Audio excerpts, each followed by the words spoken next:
ஒரே ஒரு ஊரில் ஒரு பாதிரியார் இருந்தார். ரொம்ப நாள் சந்தோஷமாக வாழ்ந்தார். ஒரு நாள் அவர் மடத்து சமையல் அறையில் பாத்திரங்களை கழுவி துலக்கி சுத்தப்படுத்திக்கிட்டு இருந்தார். அந்த சமயத்தில் ஒரு தேவதூதன் அவர் முன்னாடி வந்து நின்னான். இவர் நிமிர்ந்து பார்த்தார். ஆண்டவர் என்னை உங்ககிட்ட அனுப்பியிருக்கிறார், பரலோகத்தில் வாசம் செய்கிறதுக்கு உங்களுக்கு நேரம் வந்துட்டுது அப்படின்னு நான் அந்த ஆள். ஆண்டவருக்கு என்னோட ஞாபகம் வந்ததுக்கு நன்றி. ஆனாலும் இப்போ இங்கே நீயே பாரு, எவ்வளவு பாண்டங்கள் பாக்கி இருக்குது, இவ்வளவையும் நான் சுத்தப்படுத்த வேண்டியிருக்கு. நான் நன்றி கெட்டவனாக இருக்க விரும்பலை. இந்த பணியை முடிக்கிற வரைக்கும் என்னுடைய பரலோக வாழ்வை தள்ளி வைக்க முடியுமா? நீ என்ன நினைக்கிற அப்படின்னு கேட்டார். தேவதூதன் தனக்கே உரிய விவேகத்தோட அன்போட பாதிரியாரை பார்த்தான். சரி, என்ன செய்யலாம்ங்கிறத அப்புறம் சொல்கிறேன் அப்படின்னு சொல்லிவிட்டு புறப்பட்டு போயிட்டான். ஒரு நாள் அந்த பாதிரியார் தோட்டத்தில் உள்ள களைகளையெல்லாம் ஒரு களை கொத்தியால் கொத்தி களை எடுத்துக்கிட்டு இருக்கிறார். அந்த சமயத்தில் இந்த தேவதூதன் மறுபடியும் அவர் முன்னாடி நிற்கிறான். பாதிரியார் பார்த்தார்.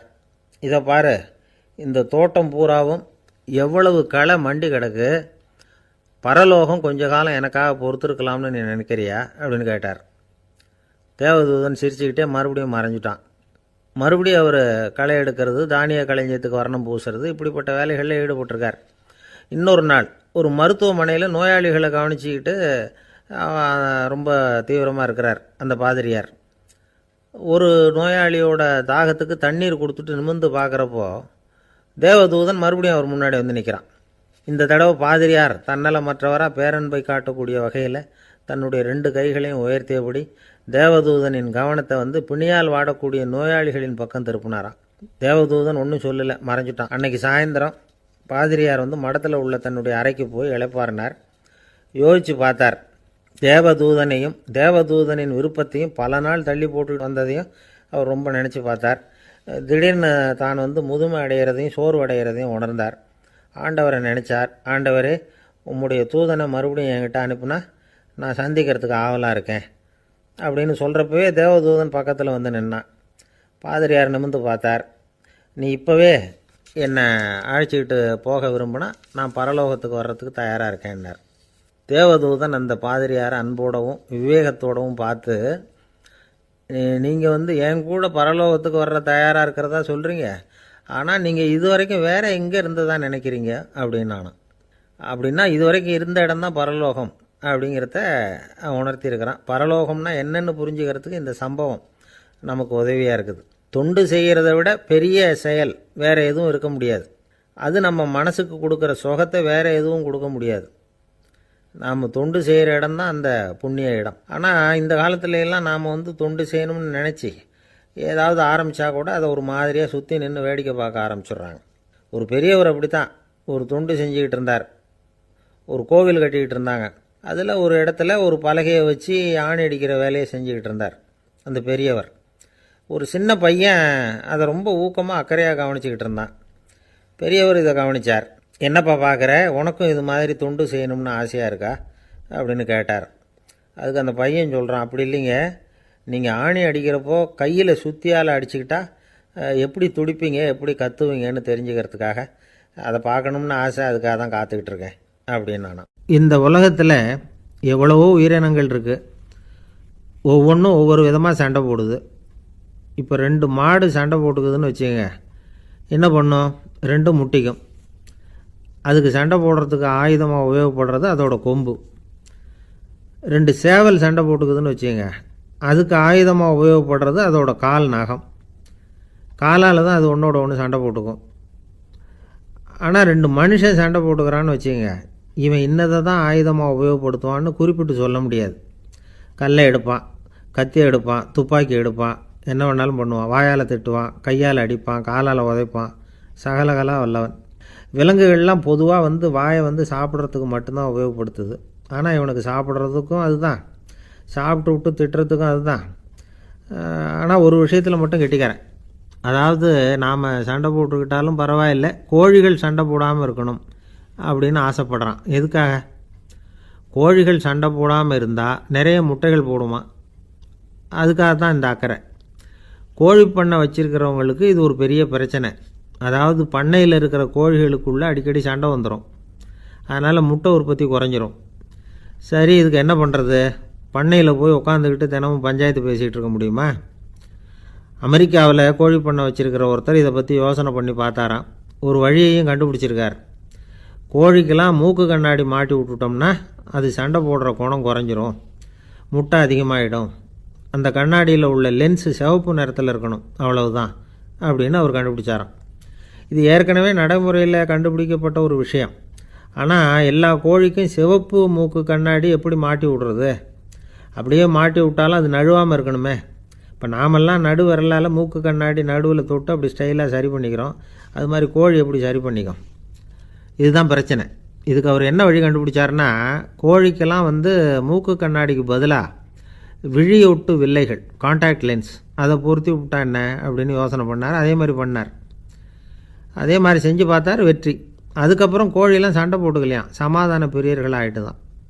கோழிகளுக்கு இயல்பாகவே சண்டை போடுற குணம் உண்டு. ஆனால் அதோட கண்ணுக்கு பார்க்குற பொருள்லாம் ரோஜா நிறத்துலையோ அல்லது இன்னும் சொல்லப்போனால் அழுத்தமான சிவப்பு நிறத்துலையோ தெரிஞ்சதுன்னா சண்டை போடுற குணம் குறைஞ்சிருதான். அந்த சமயத்தில் அது அதிகமாகவும் முட்டையிட ஆரம்பிச்சுடுதான். அதே நேரத்தில் இறை எடுக்கிறத கூட குறைச்சிக்குதான். இது ஏன் இப்படி பண்ணுதுங்கிறது விஞ்ஞானிகளுக்கு இன்னமும் புரியலையா. எப்படியோ அமெரிக்க கோழிகள்லாம் கான்டாக்ட் லென்ஸ் பொருத்திக்க ஆரம்பித்தாச்சு. கோழி கழுத்தை பிடிச்சிக்கிட்டு ஒரு சில வினாடிகளில் அதை பொருத்தி விட்றாங்களாம். கோழியோட ஆயுள் பூரா அது அப்படியே இருக்குமா. பண்ணையில் முட்டை உற்பத்தி குறைஞ்சா இது மாதிரி விஞ்ஞானபூர்வமாக பரிகாரம் தேடுறது தான் நல்லது. நமக்கு வேண்டியப்பட்ட ஒருத்தர், அவர் ஒரு கோழி பண்ணை வச்சுருந்தார். அந்த பண்ணையில் பாதி கோழி திடீர்னு செத்து போச்சு. உடனே ஒரு கால்நடை மருத்துவர்கிட்ட போக வேண்டியது தானே. அங்கே போகல. உள்ளூரில் மந்திரம் பண்ணிகிட்டு இருந்த ஒரு சாமியார்கிட்ட போனார். அவர் காலில் விழுந்தார். சாமி, என் பண்ணையில் பாதி கோழி செத்து போட்டுதுன்னார். சாமியார் யோசனை பண்ணார். சரி, பண்ணையில் வாசப்படி கிழக்கு பக்கமாக வச்சுருக்கியா மேற்கு பக்கமாக வச்சுருக்கியான்னு கேட்டார். கிழக்கு பக்கமாக இருக்குன்னார் அவர். அதுதான் தப்பு, மேற்கு பக்கமாக அதை மாற்றி சரியாக போடும்னாராம். அதே போல் இவர் போய் மாற்றிவிட்டார். அப்பவும் பாதி செத்து போச்சு. மறுபடியும் சொன்னார், சாமி மறுபடியும் பாதி கோழி செத்து போட்டுதேன்னார். சரி, கூரை எப்படி போட்டிருக்க, ஓடு போட்டிருக்கியா இல்லை கீத்து போட்டிருக்கியான்னார். ஓடு போட்டிருக்கேன்னாராம் அவர். அதுதான் தப்பு, கீத்து போட்டுரு சரியாக போடும்னாராம். சரின்னு போய் அதையும் மாற்றி பார்த்தார். மறுபடியும் போயிட்டுது, கோழி செத்து போச்சு. வந்தார். மறுபடியும் பாதி செத்து போச்சு சாமின்னு வந்தார். இவரும் யோசனையை மாற்றி மாற்றி சொல்லிகிட்டே இருக்கிறார். இப்படி அவரும் மாற்றி மாற்றி பார்த்தார். 6வது தடவையாக அவரை தேடிட்டு வந்தார். அந்த சமயத்தில் இவர் ரொம்ப தீவிரமாக யோசனை பண்ணி பார்த்துட்டு, அது சரிப்பா, நீயும் என்கிட்ட சளைக்காமல் வந்துக்கிட்டு இருக்கிற, நானும் யோசனை சொல்லிகிட்டு இருக்கேன். இப்போவும் உங்ககிட்ட சொல்கிறதுக்கு என்கிட்ட யோசனை நிறையா இருக்குது. ஆனால் சோதிக்கிறதுக்கு உங்ககிட்ட கோழி இல்லையே, என்ன பண்ணுறது அப்படின்னாராம் இவர். என்னுடைய நண்பர் ஒருத்தர் ஆழ்ந்த சிந்தனையில் இருந்தார்.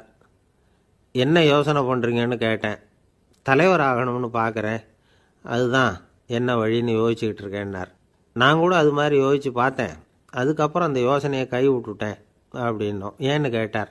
அதுக்கான தகுதிகள் நமக்கு இல்லைங்கிறது புரியுது. அது நமக்கு புரியறத விட நம்ம விட மற்றவங்களுக்கு நல்லா புரிஞ்சு போச்சு.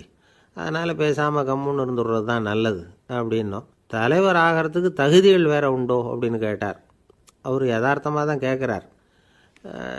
நாங்கள் உடனே எங்ககிட்ட இருந்த ஒரு புத்தகத்தை எடுத்து அவர்கிட்ட கொடுத்தோம். படித்து பாருங்கன்னு. தலைவர் ஆகிறதுக்கு என்ன வழி அப்படிங்கிறத பற்றி அதில் போட்டிருக்கிறாங்க. முதல் வழி என்ன தெரியுமா? ஒரு 4 பேர் முன்னாடி இல்லைன்னா ஒரு கூட்டத்துக்கு முன்னாடி நீங்கள் பேச போகிறீங்க. அப்போ எப்படி ஆரம்பிக்கணும்னா, உண்மையான புகழ்ச்சி, நேர்மையான பாராட்டு, இதோடு ஆரம்பிக்கணும். எடுத்ததுமே அது சரியில்லை இது சரியில்லைன்னு பேசிகிட்டு இருக்கக்கூடாது. மக்களை பார்த்து நீங்கள் தான் தப்பு பண்ணிவிட்டீங்க அப்படின்னு நேரடியாக சொல்லக்கூடாது. தவறு இருந்தாலும் அதை மறைமுகமாக ஏதாவது கதை சொல்லி அதிலிருந்து அவங்க புரிஞ்சுக்கிற மாதிரி செய்யணும். அடுத்தவங்க பண்ண தப்பு என்னன்னு அலசறதுக்கு முன்னாடி நீங்கள் பண்ணின தப்பு என்னங்கிறத பற்றியே பேசுங்க. எதுக்கும் நேரடியாக உத்தரவு போட்டுக்கிட்டு இருக்கக்கூடாது. இதை நீங்கள் செய்யணும் அப்படின்னு சொல்கிறதுக்கு பதிலாக நீங்கள் இப்படி செஞ்சால் எப்படி இருக்கும் அப்படின்னு கேள்வி மாதிரி கேட்கணுமா. இப்படி கேட்டால் அது உத்தரவு மாதிரி தெரியாதான். அடுத்தவங்க மரியாதையை காப்பாற்றுறது மாதிரி பேசணுமா. உங்கள் பேச்சு இன்னொருத்தரை அவமானப்படுத்துறது மாதிரி இருக்கக்கூடாதான். ஏண்டா இவங்கிட்ட போய் மாட்டிக்கிட்டோம்னு யாரும் நினச்சிடக்கூடாது. ஒவ்வொரு சின்ன வளர்ச்சியையும் பாராட்டணும். வெற்றி சாதாரணமாக இருந்தாலும் பாராட்டாமல் இருந்துடக்கூடாது. பாராட்டும் பொழுது தாராளமாக இருக்கணும். குறை சொல்லும் பொழுது கவனமாக இருக்கணும். வாய்க்கு வந்தபடி பேசிவிட்டா அதுக்கப்புறம் வகையாக மாட்டிகிட்டு முழிக்க வேண்டியிருக்கும். நீங்கள் பேசுகிறது இன்னொருத்தருக்கு ஒரு கௌரவத்தையும் மரியாதையும் உண்டு பண்ணுறது மாதிரி இருக்கணும். நீங்கள் பேசுகிறது அடுத்தவங்களுக்கு இருக்கிற கொஞ்ச நெஞ்ச மரியாதையும் எடுத்து விடுறது மாதிரி இருக்கக்கூடாது. உங்கள் பேச்சை கேட்டால் கேட்குறவங்களுக்கு ஒரு ஊக்கம் வரணும், உற்சாகம் வரணும். தவறு எதுவாக இருந்தாலும் அதை சுலபமாக திருத்திக்கலாம், சரி பண்ணிக்கலாங்கிறது மாதிரி இருக்கணும் உங்கள் பேச்சு. அடுத்தவங்களை சந்தோஷப்படுத்துங்க. உங்கள் யோசனையை கேட்டு நடந்துக்கிறதுனால அந்த சந்தோஷம் அவங்களுக்கு கிடைக்கணும். இந்த தகுதியெல்லாம் உங்ககிட்ட இருந்தால் நீங்கள் ஒரு சிறந்த தலைவராகலாம் அப்படின்னு அந்த புஸ்தகத்தில் போட்டிருக்குது. இந்த காலத்தில் தலைவர் ஆகிறதுக்கு வேறு சில தகுதிகள்லாம் கூட தேவைப்படுது. ஒரு புள்ள தன்னுடைய அப்பா கிட்ட, அப்பா உன்ன மாதிரியே நானும் அரசியலில் சேரணும், தலைவர் ஆகணும்னு ஆசைப்படுறேன், இன்னையிலேருந்து எனக்கு அரசியல் பாடம் கற்றுக் கொடு அப்படின்னு கேட்டிருக்கான். அவரும் சரின்னு சொல்லிவிட்டு ஒரு பெரிய ஏணியை எடுத்துகிட்டு வந்தாராம். ஒரு செவுத்தில் சாத்தினார். இந்த ஏணியில் ஏறி உயர போய் அங்கே பரன் மேலே இருக்கிற ஒரு புத்தகத்தை எடுத்துகிட்டு வாடான் இருக்கார் மகனை பார்த்து. அப்பா, ஏணி ரொம்ப உயரமாக இருக்குது, நீ ஜாக்கிரதையாக அதை பிடிச்சிக்கோ, நான் ஏறி போகிறேன் அப்படின்னு நான் பையன். பயப்படாத, நான் பார்த்துக்கிறேன்னார் அப்பா. பையன் ஏணியில் ஏறினா உச்சிக்கு போனதும் அப்பா கையை எடுத்துட்டார். ஏணி அப்படியே சரிஞ்சுட்டுது. பையன் பொத்துன்னு கீழே விழுந்துட்டான். இடுப்பை பிடிச்சிக்கிட்டே எழுந்திரிச்சான்.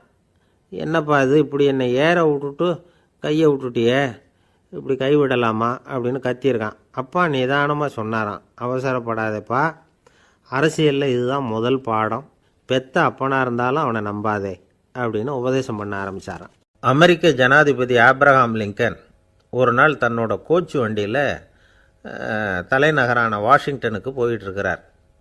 கோச்சு வண்டி ஒரு சாலையில் போயிட்டுருக்கு. அந்த சாலைக்கு ஒரு பக்கத்தில் பயங்கரமான சதுப்பு நிலம். சதுப்பு நிலம்னா அது புதைகுழி, புதை மணல்ங்கிறோம்ல, அது மாதிரி. அந்த சதுப்பு நிலத்தில் யாராவது மாட்டிக்கிட்டால் அவ்வளோதான், ஆளை கொஞ்சம் கொஞ்சமாக உள்ளே அமுக்கிவிடும், தப்பிச்சு கரையிறது கஷ்டம். அப்படிப்பட்ட நிலம் அது. ஆப்ரஹாம் லிங்கன் ஏதோ ஒரு முக்கியமான அரசாங்க வேலையாக போயிட்டு திரும்பி வந்துக்கிட்டு இருக்கிறார். அதனால் அந்த சமயத்தில் அவர் விலை உசந்த ஆடைகளை அணிஞ்சிருக்கிறார். அப்படி அவர் அந்த கோச்சு வண்டியில் வந்துக்கிட்டு இருக்கிறாரு. அந்த சமயத்தில் ஒரு காட்சி அவர் கண்ணில் பட்டுட்டுது. என்ன தெரியுமா? ரோட்டுக்கு பக்கத்தில் இருந்த சதுப்பு நிலத்தில் ஒரு இளம் பன்றி குட்டி சிக்கிக்கிட்டு தவிச்சிக்கிட்டு இருக்குது.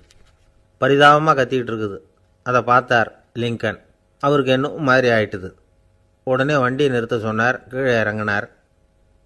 தன்னோட விலை உசந்த ஆடைகளை பற்றி லட்சியம் பண்ணவே இல்லை. தனக்கே ஆபத்து வரலாம்ங்கிறத பற்றியும் கவலைப்படலை. தான் ஒரு குடியரசுத் தலைவருங்கிறத பற்றியும் அவர் நினச்சி பார்க்கல. நேராக அந்த சதுப்பு நிலம் பக்கமாக போனார். அந்த சேத்துல இறங்கி பன்றிக்குட்டியை காப்பாற்றி கரைக்கு கொண்டுட்டு வந்து சேர்த்துட்டார். அதுக்கப்புறம் நிம்மதியாக கோச்சு வண்டியில் ஏறி வெள்ள மாளிகைக்கு வந்து சேர்ந்தார். ட்ரெஸ்ஸு, உடம்பு பூரா சேறு சகதி. பார்க்குறவங்களுக்கெல்லாம் ஆச்சரியமாக போச்சு. அவங்களுக்கு ஒன்றும் புரியல. இவர் நேராக ட்ரெஸ்ஸு மாற்றிக்கிறதுக்காக போனார். கோச்சு வண்டி ஓட்டிகிட்டு வந்தவங்கிட்ட போய் எல்லோரும் கேட்டாங்க என்ன ஆச்சு அப்படின்னு. அவர் வர்ற வழியில் நடந்த விவரத்தை சொன்னார். ஆப்ரஹாம் லிங்கனுடைய இந்த இறக்க குணத்தை எல்லாரும் பாராட்டினாங்களாம், புகழ்ந்தாங்களாம். ஆனால் இதுக்கு லிங்கன் என்ன பதில் சொன்னார் தெரியுமா? தயவு பண்ணி இந்த புகழ்ச்சியான பேச்சையெல்லாம் ஒதுக்குங்க, அதெல்லாம் வேணாம். அந்த சின்ன பிராணி சகதியில் மாட்டிக்கிட்டு துடிச்சிக்கிட்டு இருந்தது, அதை பார்த்தேன். உடனே என்னுடைய இதயத்தில் ஒரு முள் தைச்சது மாதிரி ஒரு உணர்வு. அந்த முள்ளை பிடுங்கி எறிஞ்சேன், அவ்வளவுதான். உண்மையில் அந்த பிராணிக்கு நான் உதவினேங்கிறத விட எனக்கு ஏற்பட்ட இன்னலை போக்கிட்டேன் அப்படிங்கிறது தான் உண்மை. அதுதான் பொருத்தம். அப்படி இருக்கிறப்போ இதில் புகழறதுக்கு என்ன இருக்குது அப்படின்னாராம் ஆப்ரஹாம் லிங்கன். எவ்வளவு யதார்த்தமான வார்த்தைகள் பாருங்கள். இந்த காலத்தில் நம்மளையும் பல பேர் அப்படி உண்டு. நீச்சல் தெரியாத ஒரு ஆள் தண்ணியில் இறங்கிட்டான். தண்ணி ஆழம்ங்கிறது அப்புறமா தான் தெரிஞ்சுது. தத்தளிக்க ஆரம்பிச்சுட்டான். வாழ்னு கத்துறான். கரையில் நின்றுட்டு இருந்த ஒருத்தர் இதை பார்த்தார். உடனே அவருக்கு இதயத்தில் முள் தைச்சது மாதிரி ஒரு உணர்வு. உடனே குபீர்னு தண்ணியில் பாய்ஞ்சார். அவரை காப்பாற்றி கரைக்கு கொண்டுட்டு வந்து சேர்த்தார். இதை பார்த்துக்கிட்டு இருந்த இன்னொருத்தர் காப்பாற்றின அந்த ஆளை பாராட்டி புகழ்ந்தார். என்ன புகழாதீங்க சார் அப்படின்னார் அவர். ஏன்னு கேட்டார் இவர். நான் அந்த ஆளை ஏன் காப்பாற்றினேன் தெரியுமா? அவன் நேற்றுக்கு என்கிட்ட 300 ரூபா கடன் வாங்கியிருக்கிறான். இவன் தண்ணியில் போட்டான்னா நான் கொடுத்த கடனும் தண்ணியில் போடும். அதனால தான் விழுந்து காப்பாற்றினேன் அப்படின்னா அந்த ஆள். இந்த உலகமே ஒரு நாடக மேடை, நாம் எல்லாரும் நடிகர்கள். இது ஞானிகள் சொல்கிறது. இது ஒரு பக்கம் இருக்கட்டும். இந்த உலகத்துக்குள்ளே எத்தனையோ நாடக மேடைகள், எத்தனையோ நடிகர்கள், எத்தனையோ நாடகங்கள், இதெல்லாம் எப்படி ஆரம்பமாச்சு? அதுதான் இன்றைக்கி தகவல். அதாவது ஆதி மனிதன் பேச ஆரம்பிக்கிறதுக்கு முன்னாடி சைகையாலேயே எல்லாத்தையும் சொல்லிகிட்டு இருந்தான். அதனால் அப்போவே நடிப்பு ஆரம்பமாயிட்டுது. முதல்ல ஒரு வேட்டையைத்தான் அவன் நடித்து காட்டியிருப்பான். இவன் எப்படி போனான், எதிரில் மிருகம் எப்படி வந்தது, அதோடு எப்படி சண்டை போட்டான், எப்படி அடித்து கொண்டுகிட்டு வந்தான், இதை அப்படியே மற்றவங்களுக்கு நடித்து காட்டியிருப்பான். ஏன்னா மொழி கிடையாது. இந்த காலத்துலலாம் நாடகங்களில் நடிக்கிறவங்கள நடிகர்கள்ங்கிறோம். ஒரு காலத்தில் இவங்களுக்கு என்ன பேர் தெரியுமா? திஸ்பியர்கள் அப்படின்னு பேரான். இதுக்கு காரணம் உண்டு. அதாவது 2000 வருஷத்துக்கு முன்னாடி கிரீஸ் நாட்டில் திசிபியஸ் அப்படின்னு ஒரு ஆள் இருந்தான். அவன் ஒரு பெரிய நாடக கலைஞன். அவன் சில இளைஞர்களை சேர்த்துக்கிட்டான், பயிற்சி கொடுத்தான், நாடக குழுவை உருவாக்கினான். நடிகர்களையும் நாடகத்துக்கு தேவையான பொருள்களையும் ஏற்றிக்கிட்டு போகிறதுக்கு ஒரு வண்டியையும் தயார் பண்ணான். அந்த வண்டியிலேயே அவன் கிரேக்க நாடு பூராவும் சுற்றினான். ஊர் ஊராக நாடகம் போட்டான். ஒரு ஊருக்கு போனதும் அங்கே நாடகம் நடத்த தியேட்டர் இருக்கா அப்படிங்கன்னெல்லாம் பார்க்குறது இல்லை அவன். ஏன்னா அப்போலாம் தியேட்டர்னா என்னென்ன தெரியாது. நாடகம்னா அதை ஒரு மூடிய கொட்டைக்குள்ளே தான் நடத்தணுங்கிறது அப்போ யாருக்குமே தோணலை. இந்த வண்டி போகும், அதுவே ஒரு பகுதி அப்படியே ஒரு மேடை மாதிரி விரிச்சிக்கும். அதில் ஏறி நின்றுக்கிட்டு நாடகத்தை நடித்து காட்டுவாங்களாம். மக்கள்லாம் எதிரில் தரையில் உட்காந்து அதை பார்த்துக்கிட்டு இருக்கிறது. உலகத்தின் முதல் நடமாடும் தியேட்டர் இது தானா. இந்த திசிபிஎஸ் தான் முதலாக உலகத்தில் நாடகங்கிற பொழுதுபோக்கை நடத்தி காட்டினவன் அப்படின்னு சொல்கிறாங்க. அவன் சொந்தமாக நாடகம் எழுதுனா, நடித்தான், நாடகத்தை இயக்கினான். அதனால தான் அவனை first man of the theatre அப்படின்னு சொல்லுவாங்க. அவன் தான் நாடக மேடையின் முன்னோடி. கிரேக்கர் காலத்திலேயே நாடக ஆசிரியர்கள், நடிகர்கள், ரசிகர்கள் இவங்கள்லாம் உருவாயிட்டாங்களாம். நாடகத்தின் சரித்திரத்தில் இந்த 3 பிரிவும் ரொம்ப முக்கியம். அதாவது கிரேக்க தியேட்டர்கள்லாம் திறந்த வெளி மேடைகள் தான். பெரும்பாலும் மலைச்சரிவுகள், அதுவே படிப்படியாக பண்ணியிருப்பாங்க. கீழே அரைவட்ட வடிவில் மேடை, அதுக்கு ஆர்கெஸ்ட்ரான்னு பேர். பிற்காலத்தில் இதில் உட்காந்து இசைக்குழுவினர் வாய்ச்சதுனால இசைக்குழுவுக்கே ஆர்கெஸ்ட்ராங்கிற பேர் வந்துட்டுது. இப்போது கிரேக்க தியேட்டர்களில் ஒன்று, அதோட காலம் கிமு 340. அதை இன்னமும் பாதுகாத்து வச்சுருக்கிறாங்களாம். எபிடாரஸ் அப்படிங்கிற இடத்துல அது இருக்குதான். இன்னமும் அந்த தியேட்டரை பயன்படுத்திக்கிட்டு வர்றாங்களாம். சிறந்த கிரேக்க நாடகங்கள்லாம் அங்கே நடிக்கிறாங்களாம். ஆரம்ப காலத்திலேயே கட்டணம் கிடையாது. அப்புறம் பின்னாடி தான் நுழைவு கட்டணம்லாம் அப்படியே வந்துட்டு தான்.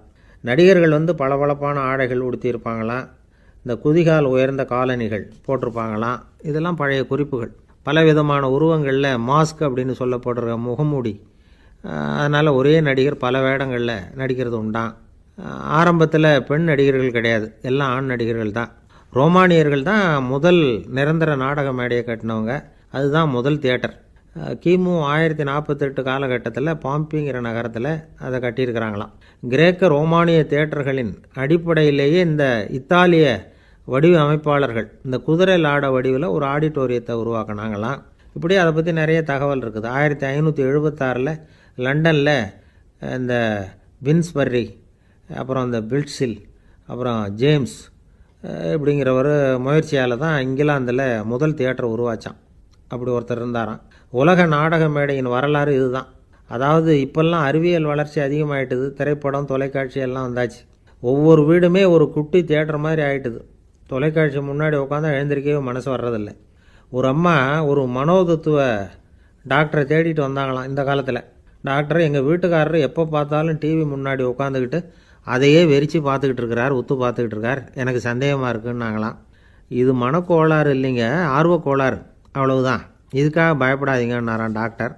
அப்படி இல்லை டாக்டர், டிவி ஓடும் பொழுது நாம் எல்லாம் அதை பார்க்குறோம் சரி, ஆனால் அவர் அப்படி இல்லை, டிவியை நிறுத்தினதுக்கு அப்புறமும் அதையே உத்து பார்த்துக்கிட்டு உட்காந்துருக்கிறார், அதனால தான் சந்தேகப்பட்டு உங்ககிட்ட வந்தேன் அப்படின்னாங்களாம். அந்த ஆள் என்னை கண்ணா புண்ணான்னு திட்டிவிட்டான் சார், அதை நினச்சா எனக்கு ரொம்ப வருத்தமாக இருக்குது அப்படின்னு சொல்லி கவலைப்பட்டார் ஒருத்தர்.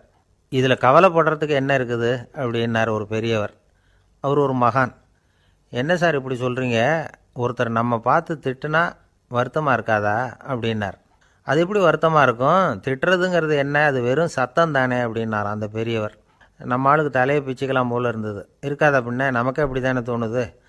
அந்த பெரியவர் சொல்கிறது ரொம்ப பெரிய விஷயம். அதை நாம் புரிஞ்சிக்க முயற்சி பண்ணலாம்னா நடைமுறை வாழ்க்கைக்கு அது ஒத்து வர்றது மாதிரி தெரிய மாட்டேங்குது. இருந்தாலும் அந்த பெரியவர் அதுக்கு என்ன தான் விளக்கம் கொடுக்குறாருன்னு பார்ப்போமே. ஒரு ரயில் போயிட்டுருக்கு, அதில் ஒரு சாது போயிட்டுருக்கார். அந்த ரயில் அவர் ஹரித்வாரம் போயிட்டுருக்கார். அவர் ரயிலில் ஏகப்பட்ட கூட்டம். நம்ம ஊர் ரயில் கேட்க வேணும், டிக்கெட் வாங்கிட்டு கொஞ்சம் பேர், வாங்காத கொஞ்சம் பேர். அது என்னத்துக்கு அனாவசியமாக டிக்கெட் அப்படிங்கிற நினப்பில் பாதி பேர். இந்த கூட்டத்துக்கு மத்தியில் அந்த சாதுவும் போயிட்டுருக்கிறார். உட்கார்றதுக்காக இருந்த இடத்துல ஒரு ஆள் படுத்துருக்கிறான். கொஞ்சம் முரட்டு ஆசாமி. அவன் கால் பக்கத்தில் கொஞ்சோண்டு இடம் பாக்கி இருந்தது. அந்த இடத்துல இந்த சாது உட்காந்துருந்தார். மெதுவாக உட்காந்துக்கிட்டார் போய். ஆனால் அந்த ஆள் ராத்திரி பூரா இவரை காலால் உதச்சிக்கிட்டே இருக்கிறான். அது இவருக்கு ரொம்ப அவமானமாக பட்டுது. அதனால் துக்கம் ஏற்பட்டுது. இருந்தாலும் அதை ஒரு மாதிரியாக சகிச்சுக்கிட்டே இவர் வந்து சேர்ந்தார். பொழுது விடிஞ்சுது. அந்த சாது ஹரித்வார் வந்து சேர்ந்தார். அங்கே ஒரு பெரிய ஞானியை சந்தித்தார். ராத்திரி ரயிலில் அந்த ஆள் உதைச்சதையும் அதனால் தனக்கு ஏற்பட்ட துக்கத்தையும் இந்த சாது அந்த ஞானிகிட்ட சொன்னார். சொல்லிவிட்டு, ஏன் சுவாமி, எனக்கு துக்கம் ஏற்பட்டதே அது தப்பா அப்படின்னு கேட்டார். தவறு தான்னார் அந்த ஞானி. உனக்கு இன்னமும் தேக அபிமானம் போகலைங்கிறது தான் அது காட்டுது. அஷ்டாவக்கிரர் என்ன சொல்கிறார் தெரியுமா? உண்மையான ஞானி யாராவது தன்னை வந்தனை செய்தால் அதற்காக சந்தோஷப்பட மாட்டார், யாராவது நிந்தனை செய்தால் அதற்காக வருத்தப்பட மாட்டார் அப்படின்னு சொல்கிறார். நிந்தனைங்கிறது ஒரு ஒலி தான். தேகாபிமானம் இருக்கிற வரைக்கும் இந்த ஒலி நம்மளை வேதனைப்படுத்தும். நான் தேகம் இல்லை, ஆத்மா அப்படிங்கிற நினைவு இருந்தால் இந்த ஒலி நம்மளை பாதிக்காது. மனு என்ன சொல்கிறார் தெரியுமா? ஒரு சாதகன் பாராட்டுதலை விஷம்னு நினச்சி பயப்படணும், அவமானத்தை அமிர்தம்னு நினச்சி சந்தோஷப்படணுங்கிறார். அவமானப்பட்டால் கவலைப்படாமல் எப்படி இருக்க முடியும் அப்படின்னு தான் நமக்கு தோணும். அதனால தான் நம்மளில் யாரும் இதுக்கு உதாரணமாக யாரையும் காட்ட முடியல. புத்தரையும் கபீரையும் உதாரணமாக காட்டுறாங்க. அவங்களுக்கெல்லாம் அவமானம் ஏற்பட்டப்போ கவலையே படலையாம். புத்தரை அவமானப்படுத்தணுங்கிறதுக்காக கௌசாம்பி ராணி ஒரு இளம் பெண்ணை கொலை பண்ணி சடலத்தை புத்தர் குடிசைக்கு முன்னாடி போட சொன்னார். போட்டாங்க. புத்தர் தான் அந்த பொண்ணை கெடுத்து கொலை பண்ணிவிட்டார்னு எல்லாரும் நினச்சாங்க. ஆனால் புத்தர் இதை பற்றி கவலையே படலை. அப்புறமா உண்மை தெரிஞ்சதும் புத்தர் புகழ் இன்னும் அதிகமாயிட்டுது. ஒரு பெரிய சபையில் ஒரு மோசமான பொண்ணு நுழைஞ்சி தனக்கும் கபீருக்கும் சம்பந்தம் உண்டுன்னு சொன்னான். கபீர் கவலைப்படலை. அவங்க மாதிரியெல்லாம் நாமளும் இருக்க கற்றுக்கணும். நிந்தனை, அபகீர்த்தி, அவமானம் எல்லாம் ஆண்டவன் கொடுக்குற பிரசாதம்னு நினைக்கணும் அப்படின்னு சொல்கிறார் அந்த ஞானி. இதை கேட்ட இந்த காலத்து ஆசாமி ஒருத்தர், நான் கூட அப்படி தான் சார், யாராவது அவமானப்படுத்தினா கவலைப்பட மாட்டேன். நேற்று கூட ஒருத்தர் என்ன பலார்னு அரைஞ்சுட்டார், நான் கொஞ்சம் கூட கவலைப்படலை, பேசாமல் வந்துட்டேன்னார். ஏன் அப்படி வந்துட்டீங்க அப்படின்னு. அவர் அரைஞ்சதுலேயும் ஒரு அர்த்தம் இருந்தது, அதனால தான் அப்படி வந்துட்டேன்னார். ஏன் அரைஞ்சாருன்னு கேட்டேன். 10 வருஷத்துக்கு முன்னாடி 15 ரூபா அவர்கிட்ட கடன் வாங்கினேன், அதை கேட்டு கேட்டு பார்த்துட்டு கடைசியாக தான் அரைஞ்சார் அப்படின்னார். ஆண்டவனுடைய பிரசாதம் இவருக்கு அடிக்கடி கிடைக்கும் போல இருக்கு. அள்ள அள்ள குறையாதது அட்சய பாத்திரம், அது நமக்கு தெரியும், கேள்விப்பட்டிருக்கிறோம். ஆனால் போட போட நிரம்பாத ஒரு பாத்திரம் உண்டு. அது என்ன தெரியுமா? நம்மளில் பல பேர்கிட்ட அந்த பாத்திரம் உண்டு. அதுதான் பேராசை அப்படிங்கிற பாத்திரம். அதை நிறைவு செய்யவே முடியாது. பேராசையை பற்றி சுஃபி இலக்கியத்தில் ஒரு பிரபலமான கதை உண்டான். அதை ஒரு பெரியவர் எடுத்து சொல்லியிருக்கிறார். ஒரு மன்னர் நகர்வலம் போயிட்டுருக்கார். ஒரு பிச்சைக்காரன் மன்னர் எதிரில் வரான். பிச்சை போடுங்கங்கிறான். என்னுடைய அமைதியை கெடுக்காதே போங்கிறார் மன்னர். அவன் சிரிக்கிறான். அரசே, உங்களுடைய அமைதி கெடக்கூடிய நிலையில் இருந்தால் அதுக்கு பேர் அமைதியே கிடையாது அப்படின்னு நானா. எதிரில் நிற்கிறது வெறும் பிச்சைக்காரன் இல்லை, யோகி அப்படிங்கிறத மன்னர் புரிஞ்சுக்கிட்டார். துறவியே, உங்களுக்கு என்ன வேணும்னாலும் கேளுங்க, கொடுக்குறேன்னாராம். அந்த துறவி மறுபடியும் சிரிக்கிறார். அரசே, உங்களால் முடியாததையெல்லாம் கொடுக்க முடியும்னு சத்தியம் செய்யாதீங்க அப்படின்னார். மன்னருக்கு கோபம் வந்துட்டுது. என்ன இவர் இப்படி சொல்கிறாரே அப்படின்னு நினச்சார். நகர் வலத்தை பாதியிலேயே நிறுத்தினார். வாங்க அரண்மனைக்குன்னார். துறவியை அழைச்சிக்கிட்டு அரண்மனைக்கு வந்துட்டார். துறவி தன்கிட்ட இருந்த பிச்சை பாத்திரத்தை நீட்டினார். இது நிறைய எனக்கு பொற்காசுகள் வேணும் அப்படின்னாராம். அவ்வளவு தானா, இது ஒரு பெரிய காரியமா அப்படின்னு கையை தட்டினாராம் மன்னர். ஒரு பெரிய தாம்பாளம் நிறைய பொற்காசுகள் சேர்ந்தது. அதை அள்ளி போட்டார். போட போட அந்த பிச்சை பாத்திரம் நிரம்பவே இல்லை. பொற்காசுகள் போட போட அவ்வளவையும் உள்ளே வாங்கிக்கிட்டே இருக்குது. அரசாங்க கஜானாவே காலி ஆகிட்டுது. மூட்டை மூட்டையாக பொற்காசுகளை கொட்டி பார்த்துட்டாங்க. அது முழுங்கிக்கிட்டே இருக்குது. கடைசி வரைக்கும் அந்த பிச்சை பாத்திரம் நிரம்பவே இல்லை. அரசர்கிட்ட இருந்த கர்வம் போயிட்டுது. அப்படியே பொத்துன்னு துறவி காலில் விழுந்தார். அப்போ அந்த துறவி சொன்னாராம், மன்னா, இந்த பிச்சை பாத்திரத்தை உங்களால் மட்டும் இல்லை, வேற யாராலையும் நிரப்ப முடியாது. அதுக்கு என்ன காரணம்னா, இது சாதாரண பிச்சை பாத்திரம் இல்லை, பேராசைகளோடு வாழ்ந்து செத்துப்போன ஒரு மனிதனின் மண்டை ஓடுது அப்படின்னாராம். பாருங்கள், இதுதான் அந்த சுஃபி இலக்கிய கதை. செத்த பிறகும் நிறைவு இல்லைன்னா அது எப்பேற்பட்ட பேராசையாக இருக்கும்னு யோசித்து பார்த்துங்க. நம்மளும் ஒருத்தர் கல்யாணம் பண்ணிக்க பொண்ணு பார்த்துக்கிட்டு இருந்தார். அழகு, அறிவு, படிப்பு எதுவும் தேவையில்லை, பணம் மட்டும் இருந்தால் போதும் அப்படின்னு பார்க்குறவங்ககிட்டெல்லாம் சொல்லி வச்சார். ரொம்ப நாளைக்கு அப்புறம் ஒரு பணக்காரர் கிடைச்சார். அவர் சொன்னார், இதை பாருங்கள், எனக்கு 20 வயசில் ஒரு மகள், அவளை நீங்கள் கல்யாணம் பண்ணிக்கிட்டால் 2 லட்சம் பணம் கொடுப்பேன். 25 வயசில் ஒரு பொண்ணு, அவளை கல்யாணம் பண்ணிக்கிட்டால் 2.5 லட்சம் தருவேன். 30 வயசில் ஒரு பொண்ணு இருக்கா, அவளை கல்யாணம் பண்ணிக்கிட்டால் 3 லட்சம் தருவேன். என்ன சொல்கிற அப்படின்னாராம். இவன் கொஞ்ச நேரம் யோசித்து பார்த்துருக்கான். அதுக்கப்புறம் மெதுவாக அவரை நிமிர்ந்து பார்த்து, ஏன் சார், உங்ககிட்ட 50 வயசில் ஏதாவது பொண்ணு இருக்கா அப்படின்னு கேட்டானா. நம்பிக்கை இல்லைன்னா இந்த உலகத்தில் நாம் நடமாடவே முடியாது. அவநம்பிக்கையோடு இருந்துக்கிட்டு இருந்தால் என்றைக்கும் அவஸ்தை தான். நாம் நம்புறது நடக்குதோ இல்லையோ அது வேறு விஷயம். ஆனால் எதையும் நம்பி தான் நாம் அடி வைக்க வேண்டியிருக்கு. வேறு ஒன்றும் வேணாம், ஒரு லாட்ரி சீட்டு வாங்குகிறோம், அது எங்கே நமக்கு விழப்போகுது அப்படிங்கிற அவநம்பிக்கையோடவா வாங்குகிறோம். பரிசு நமக்கு தான் அப்படிங்கிற நம்பிக்கை உள்ளூர இருக்கிறதுனால தான் அதை வாங்குகிறோம். இருந்தாலும் முடிவு வேறு மாதிரி ஆகிடுது. அதுக்காக மனசு சோர்ந்து போகிறதில்ல, அடுத்த மாதமும் சீட்டு வாங்குகிறோம். இந்த நம்பிக்கை தான் மனித வாழ்க்கைக்கு ஆதாரம். ஒரு கடையில் போய் டீ சாப்பிட்றீங்க, அந்த டீ நல்ல டீ தானா, அதில் விஷம் கலந்துருக்குமா அப்படிங்கிற சந்தேகம் வந்துட்டுதுன்னு வச்சுங்க. அதுக்கப்புறம் அதை எப்படி நீங்கள் சாப்பிட முடியும்? நம்பி தான் சாப்பிட்ணும். ரயில் ஒழுங்காக போய் சேருங்கிற நம்பிக்கை இருக்கிறதுனால தான் அதில் ஏறி உட்காடுறோம். லெட்டர் ஒழுங்காக போய் சேருங்கிற நம்பிக்கை இருக்கிறதுனால தான் பெட்டியில் போடுறோம். சரி, நம்ம கதையெல்லாம் நம்மளோட இருக்கட்டும். மனித நம்பிக்கை எந்த அளவுக்கு உறுதியாகவும் அறிவுபூர்வமாகவும் இருக்கணுங்கிறதுக்கு அலெக்சாண்டர் வாழ்க்கையில் நடந்த ஒரு சம்பவத்தை உதாரணமாக சொல்லலாம். இந்த உலகத்தையே ஜெயிக்கணும்னு புறப்பட்டார் அலெக்சாண்டர். ஒரு கட்டத்தில் அவர் சிட்னஸ் நதி கரைக்கு சேர்ந்தார். அந்த சமயத்தில் அவருக்கு கடுமையான நோய் வந்துட்டுது. அவர் கூடவே வந்திருந்த கிரேக்க வைத்தியர்கள் என்னென்னமோ முயற்சியெல்லாம் பண்ணி பார்த்தாங்க. இருந்தாலும் அலெக்சாண்டருக்கு வந்திருக்கிறது என்ன நோய்ங்கிறத அவங்களால கண்டுபிடிக்க முடியல. ஏன்னா அந்த பகுதியில் உள்ளவங்களுக்கு மட்டுமே அதிகமாக வரக்கூடிய ஒரு வினோதமான நோயாக இருந்தது அது. ஆனால் அவர் இருக்கிற இடம் எதிரியோட இடம், பாரசீக மன்னனோட ஆளுகைக்கு உட்பட்ட இடம். என்ன பண்ணுறது அப்படின்னு எல்லாரும் யோசனை பண்ணாங்க. பாரசீக மன்னனோட அரண்மனையில் இருக்கிற வைத்தியர் வந்தால் இந்த நோயை குணப்படுத்தி விடுவார் அப்படின்னு சொன்னாங்க. இருந்தாலும் எதிரியோட நாட்டில் இருக்கிற வைத்தியரை கூப்பிட்டு எப்படி நம்பி வைத்தியம் பார்க்க சொல்கிறது அப்படின்னு சொல்லி எல்லோரும் தயங்கினாங்க. ஆனால் அலெக்சாண்டர் தயங்கலை. பரவாயில்ல, அழைச்சிட்டு வாங்கன்னு விட்டார். உடனே அவரை போய் அழைச்சிட்டு வந்துட்டாங்க. அவர் வந்தார். அலெக்சாண்டர் உடம்பை பரிசோதனை பண்ணி பார்த்தார். சரி, இதை குணப்படுத்தி விடலாம், பயப்பட வேண்டியதில்லை. ஆனால் இதுக்கு ஒரு மூலிகை ரசம் தயார் பண்ணி கொடுக்கணும். நான் போய் அதை தயார் பண்ணிவிட்டு 2 நாளில் திரும்பி வந்துடுறேன் அப்படின்னு சொல்லிவிட்டு போனார் அந்த வைத்தியர். அதே மாதிரி 2 நாளில் திரும்பி வந்தார் மூலிகை ரசத்தோட. இதுக்கு இடையில் அலெக்சாண்டரோட தளபதிகளில் ஒருத்தர் ரகசியமாக ஒரு எச்சரிக்கை கடிதம் கொடுத்து அனுப்பியிருக்கிறான். அதை வாங்கி என்ன விஷயம்னு பார்த்தார். இப்போ உங்ககிட்ட வந்திருக்கிற எதிரி நாட்டு வைத்தியரை நம்பாதீங்க, அவன் கொண்டுகிட்டு வந்திருக்கிற மூலிகை ரசத்தில் விஷம் கலந்துருக்குது அப்படின்னு அதில் எழுதியிருக்கு. அதை பார்த்தார் அலெக்சாண்டர். இருந்தாலும் கொஞ்சம் கூட அலட்டிக்கலை. வைத்தியர் கொடுத்த மருந்தை வாங்கி கடகடன்னு குடிச்சுட்டு அதுக்கப்புறம் அந்த கடிதத்தில் இருந்த விஷயத்தை அந்த வைத்தியர்கிட்ட சொன்னார். வைத்தியர் திகைச்சு போயிட்டார். தன் மேலே அலெக்சாண்டர் வச்சிருக்கிற நம்பிக்கையை பார்த்து அவருக்கு ரொம்ப வியப்பு. வைத்தியர் உண்மையிலேயே நல்ல மருந்து தான் கொண்டுகிட்டு கொடுத்துருக்கிறார், அதில் விஷம்லாம் எதுவும் கலக்கலை. அதுக்கப்புறம் அலெக்சாண்டர் அந்த வைத்தியரை பார்த்து சொன்னாராம், நம்பிக்கைங்கிற அச்சாணியை ஆதாரமாக வச்சுக்கிட்டு தான் இந்த உலகம் சுற்றிக்கிட்டு இருக்குது. எனக்கு எதிரியாக இருந்தாலும் பாரசீக மன்னர் ரொம்ப பெரியவர். அப்பேற்பட்ட மன்னருடைய அரண்மனை வைத்தியர் தொழில் நேர்மை இல்லாதவராக இருக்க மாட்டார். அப்படி இருந்தால் அவரை அரண்மனை வைத்தியராக வச்சிருக்கவே மாட்டாங்க அப்படின்னு நம்பினேன்.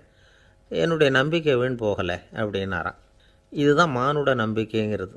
இந்த காலத்துலேயும் இது மாதிரி இந்த மானுட நம்பிக்கையை ரொம்பவும் சாமர்த்தியமாக கையாளுகிற கெட்டிக்காரங்க சில பேர் இருக்கிறாங்க. ஒரு இந்த காலத்து குரு, அவருக்கு ஒரு சிஷ்யன். குரு முன்னாடி அந்த சிஷ்யன் ரொம்ப பணிவாக நின்று, குருவே உங்கள் கையால் விஷத்தை கொடுத்தாலும் அதை வாங்கி மடமடன்னு குடிச்சிருவேன் அப்படின்னா. உன்னுடைய குரு பக்தியை மெச்சினேன் அப்படின்னார் குரு. அதுக்கு அந்த சிஷ்யன், அப்படி இல்லை குருவே, உங்ககிட்ட சிஷ்யனாக இருக்கிறத விட உங்கள் கையால் விஷத்தை வாங்கி குடிச்சு விட்றது ரொம்ப நல்லது, அதனால தான் அப்படி சொன்னேன் அப்படின்னா. ஒரு குரு, இளம் சீடர்கள் எதிரில் உட்காந்துருக்கிறாங்க. குரு பாடம் நடத்திக்கிட்டு இருக்கிறார். சீடர்களுக்கு ஒரு ஆசை, அதாவது ஒரு முக்கியமான மந்திரத்தை நம்ம குருநாதர்கிட்ட இருந்து கற்றுக்கணும் அப்படிங்கிறது அவங்க ஆசை. அது என்ன மந்திரம்னா, இறந்தவரை உயிர்ப்பிக்கக்கூடிய புனித மந்திரம், அதாவது செத்தவங்களுக்கு மீண்டும் உயிர் உண்டாக்குகிற மந்திரம். குருவே தயவு பண்ணி அந்த மந்திரத்தை எங்களுக்கு உபதேசிக்கணும் அப்படின்னு கேட்டாங்க. அது ரொம்ப ஆபத்தானது, அது என்னத்துக்கு உங்களுக்கு வேண்டாமேன்னாராம் குரு. எங்களுடைய நம்பிக்கை உறுதிப்படுறதுக்காகத்தான் கேட்குறோம், வேற ஒன்றும் இல்லை அப்படின்னாங்களாம் சீடர்கள். பக்குவப்படாத அறிவுங்கிறது ரொம்ப ஆபத்தானது அப்படின்னாராம் குரு. இது சீடர்களுக்கு புரியல. அது எப்படிங்க பக்குவப்படாத அறிவு ஆபத்தானதுன்னு சொல்கிறீங்க, அப்படின்னா என்ன அப்படின்னு கேட்டிருக்காங்க சீடர்கள். குரு அதுக்கு விளக்கம் கொடுத்தாராம். அந்த மந்திரத்தை எப்போ பயன்படுத்தணுங்கிறது முக்கியம். அதை அறியக்கூடிய ஞானம் ஏற்படுகிற வரைக்கும் அதை தெரிஞ்சுக்காமல் இருக்கிறது தான் நல்லது, இல்லைன்னா ஆபத்துன்னாராம். ஆனால் அந்த சீடர்கள் அதை கேட்குற மாதிரி இல்லை, ரொம்ப பிடிவாதம் பண்ண ஆரம்பிச்சிட்டாங்க. சரி வாங்க சொல்கிறேன்னார் குரு. எல்லோரும் வந்தாங்க. அந்த புனித மந்திரத்தை அவங்களுக்கு ரகசியமாக உபதேசம் பண்ணார். உபதேசம் பண்ணிவிட்டு அவங்களுக்கு எச்சரிக்கையும் கொடுத்தார். இந்த மந்திரத்தை நல்லா ஆராய்ச்சி பார்த்ததுக்கு அப்புறம்தான் உச்சரிக்கணும், அவசரப்பட்டு எதுவும் செஞ்சிடக்கூடாது அப்படின்னு ஒரு தடவைக்கு பல தடவை எச்சரிக்கை கொடுத்தார். சரின்னு சொல்லிவிட்டு அவங்கெல்லாம் மந்திரத்தை கற்றுக்கிட்டு எழுந்திரிச்சு போயிட்டாங்க. ஒரு நாள் அந்த சீடர்கள் எல்லாம் மணற்பாங்கான இடத்துல அப்படியே நடந்து போயிட்டுருக்கிறாங்க. ஒரு பாலைவன பகுதி மாதிரி ஒரு இடம். அங்கே ஒரு இடத்துல எலும்புகள் குவியலாக கிடந்தது.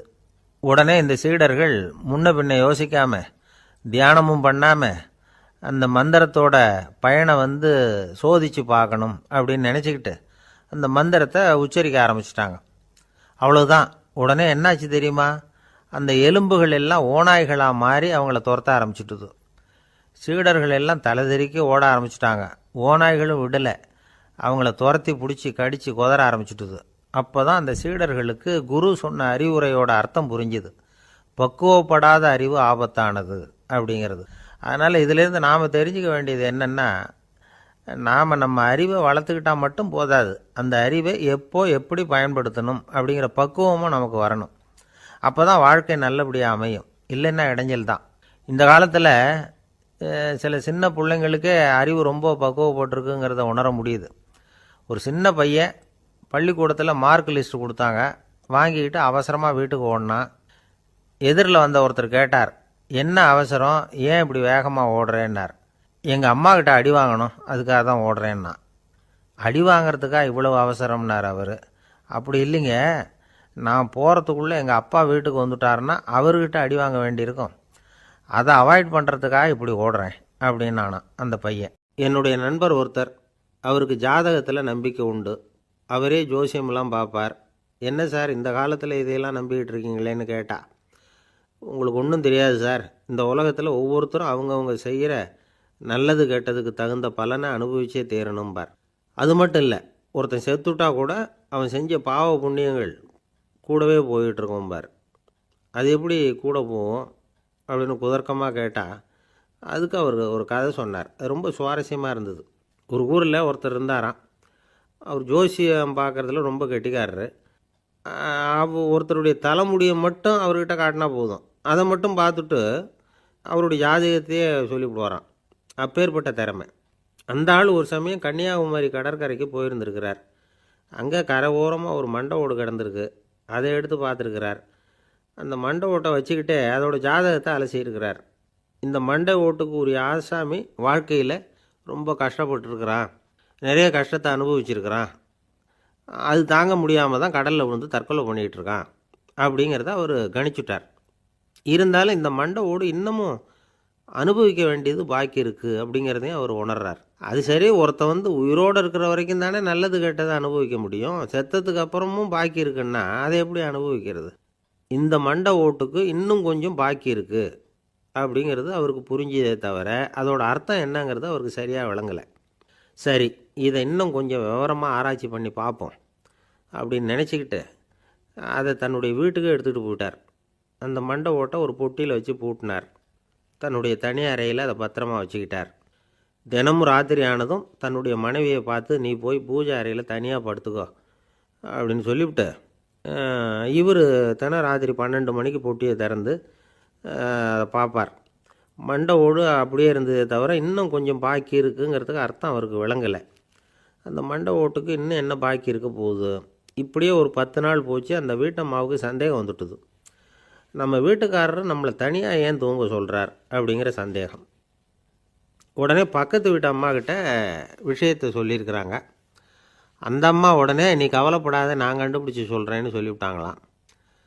அன்றைக்கி ராத்திரியே ஜன்னல் வழியாக எட்டி பார்த்துருக்குறாங்க.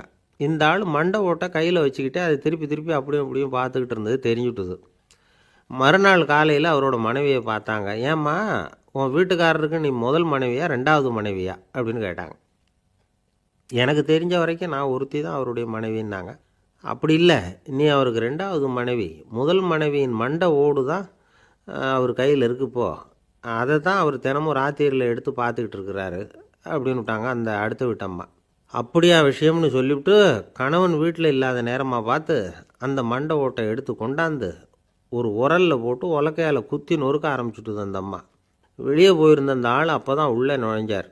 மண்டை ஓடு உலக்கைக்கிட்ட குத்து வாங்கிட்டு இருக்கு. அது அனுபவிக்க வேண்டியது இன்னும் கொஞ்சம் பாக்கி இருக்குது அப்படிங்கிறதுக்கான அர்த்தம் எனக்கு இப்போ தான் புரிஞ்சுதுன்னாராம் அவர். இந்த கதையிலேருந்து நாம் இன்னொரு நீதியையும் புரிஞ்சுக்கணும். அதாவது நம்ம வீட்டை பற்றி நமக்கு தெரியாததெல்லாம் அடுத்த வீட்டுக்காரங்களுக்கு நல்லா தெரியும். ஒரு ஊரில் ஒரு ஆள் இருந்தான். அவனுக்கு ஒரே ஒரு மகள். அவளை நல்ல இடத்துல கட்டி கொடுக்கணும்னு ஆசைப்பட்டான். அதுக்காக மாப்பிள்ளை தேடிகிட்டு இருந்தான். அவன் கொஞ்சம் வசதியான ஆள். அதனால் நிறைய பேர் வந்தாங்க. இருந்தாலும் ஒரு நல்ல குணமுள்ள மாப்பிள்ளையாக இருக்கணும் அவன் எதிர்பார்த்தான். அப்படி இருக்கணும்னு தொடர்ந்து முயற்சி பண்ணான். கடைசியாக ஒரு 3 பேர் கிடைச்சாங்க. அந்த 3 பேரில் யாரை தேர்ந்தெடுக்கிறது? இதுதான் அவனுக்கு வந்த குழப்பம். இந்த நிலைமையில் ஒரு பெரியவரை தேடி போனான். அவர்கிட்ட தன்னுடைய பிரச்சனையை சொன்னான். அவர் கொஞ்சம் யோசனை பண்ணார். அதுக்கப்புறம் 3 பேரையும் கூப்பிட்டார். இதை பாருங்கப்பா, உங்கள் 3 பேருக்கும் 3 மாத கால அவகாசம் தர்றேன். நீங்கள் இப்போ போகலாம். 3 மாதம் கழித்து திரும்பி வரலாம். அப்படி வரும்பொழுது இந்த 3 மாத காலத்தில் நீங்கள் செஞ்ச நல்ல காரியம் ஏதாவது ஒன்று சொல்லணும். அதை வச்சு உங்களில் ஒருத்தரை நாங்கள் தேர்ந்தெடுத்துக்கிறோம் அப்படின்னு சொன்னாராம். 3 பேரும் சரின்னு சொல்லிவிட்டு திரும்பி போயிட்டாங்க. 3 மாதம் ஆச்சு. அதுக்கப்புறம் ஒரு நாள் திரும்பி வந்தாங்க. அவர் அவங்கள கூப்பிட்டு உட்கார வச்சார். அப்புறம் கேட்டார், இப்போ சொல்லுங்கள், இந்த 3 மாத காலத்தில் நீங்கள் செஞ்சுருக்கிற ஏதாவது ஒரு நல்ல காரியத்தை சொல்லுங்க அப்படின்னார். முதல்ல ஒருத்தன் எழுந்திரிச்சு நின்னான். ஐயா, எங்கள் அப்பா இறந்த பிறகு அவரோட கணக்கு வழக்குகளை எடுத்து பார்த்துக்கிட்டு இருந்தேன். அவர் ஒரு வியாபாரிகிட்ட 10,000 ரூபா கடன் வாங்கியிருக்கிறதாக எழுதியிருந்தார். அந்த வியாபாரியும் இப்போ உயிரோடு இல்லை. இருந்தாலும் அந்த வியாபாரியோட மகனை தேடி கண்டுபிடிச்சேன். கணக்கு புத்தகத்தை காட்டினேன். எங்கள் அப்பா உங்கள் அப்பா கிட்ட 10,000 ரூபா கடன் வாங்கியிருக்கிறதாக இதை எழுதியிருக்கிறார். அதனால் அதை திருப்பி கொடுக்கறதுக்காக வந்திருக்கிறேன். இந்தாங்க அந்த பணம் அப்படின்னு சொல்லி கொடுத்துட்டு வந்துட்டேன் அப்படின்னு நானும். இதை பெரியவர் கவனமாக கேட்டுக்கிட்டார். அதுக்கப்புறம் 2வது இளைஞன் எழுந்திரிச்சான். ஐயா, நான் போன மாதம் ஒரு நாள் ராத்திரி வேளையில் ஒரு காட்டுப்பாதை வழியாக எங்கள் ஊருக்கு போய்கிட்டு இருந்தேன். அந்த சமயத்தில் அந்த வழியாக வந்துக்கிட்டு இருந்த ஒரு வழிப்போக்கர்கிட்ட 4-5 திருடர்கள் வம்பு வளர்த்து அவர்கிட்ட இருந்த பொருளையெல்லாம் கொள்ளையடிச்சிக்கிட்டு இருந்தாங்க. நான் உடனே ஒரு குச்சியை எடுத்துகிட்டு ஓடினேன். அந்த திருடர்களை அடித்து விரட்டினேன். பொருளையெல்லாம் மீட்டு அந்த வழிப்போக்கர்கிட்ட ஒப்படைச்சேன்.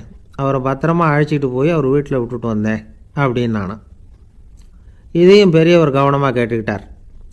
அடுத்தபடியாக 3வது இளைஞன் எழுந்திரிச்சான். ஐயா, போன மாதம் ஒரு நாள் நான் ஒரு மலைப்பாதை வழியாக போய்கிட்டு இருந்தேன். மலைப்பாதை விளிம்பில் ஒரு மதகு கட்டை, அது மேலே ஒரு ஆள் படுத்து தூங்கிட்டு இருந்தான். அந்த பக்கம் தவறி உருண்டு விழுந்திருந்தான்னா அதில் பாதாளம். அது மலையடி வாரத்தில் போய் தான் விழணும். அவ்வளவு பள்ளம். அது தெரியாமல் அவன் பாட்டுக்கு தூங்கிட்டு இருந்தான். நான் உடனே அவன்கிட்ட ஓடி போய் குனிஞ்சு அவன் முகத்தை பார்த்தேன். அப்போ தான் புரிஞ்சுது, அவன் ஏற்கனவே எனக்கு தெரியும். அவனை எனக்கு நிறைய கெடுதல் பண்ணியிருக்கிறான், இடைஞ்சல் கொடுத்தவன். இருந்தாலும் ஐயோ பாவம்னு நினச்சி அவனை எழுப்பி பாதுகாப்பாக வேற ஒரு இடத்துல படுக்க வச்சுட்டு வந்தேன் அப்படின்னு நானும். பெரியவர் இதையும் கேட்டுக்கிட்டார். அதுக்கப்புறம் அவங்க 3 பேரையும் பார்த்து, நீங்கள் போகலாம், நாங்கள் யோசித்து முடிவு பண்ணி உங்களுக்கு சொல்லி அனுப்புகிறோம் அப்படின்னாராம். அந்த இளைஞர்கள் புறப்பட்டு போயிட்டாங்க. அதுக்கப்புறம் அந்த பெண்ணோட அப்பாவை பார்த்து சொன்னார், இந்த 3 பேருமே நல்ல பிள்ளைங்க தான், அதில் ஒன்றும் சந்தேகம் இல்லை. இருந்தாலும் இந்த 3 பேர் செஞ்ச செயல்களையும் ஒப்பிட்டு பார்க்க வேண்டியிருக்கு. முதல் இளைஞன் நேர்மைக்கு எடுத்துக்காட்டாக விளங்குறான்.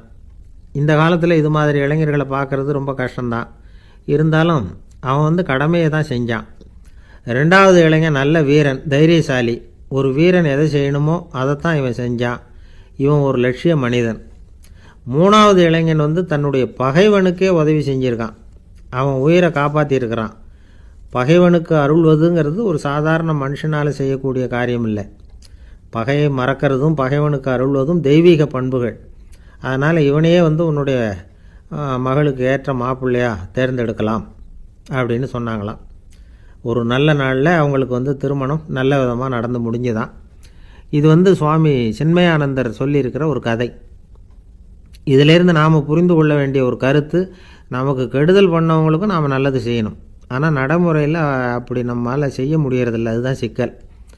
நம்மால் ஒருத்தங்கிட்ட கேட்டேன், ஏண்டா உன்னுடைய பகைவன் ஒருத்தன் அது மாதிரி ஒரு மலைப்பாதை மதகு கட்டையில் படுத்திருந்தா உடனே நீ என்ன நினைப்ப அப்படின்னு கேட்டோம்.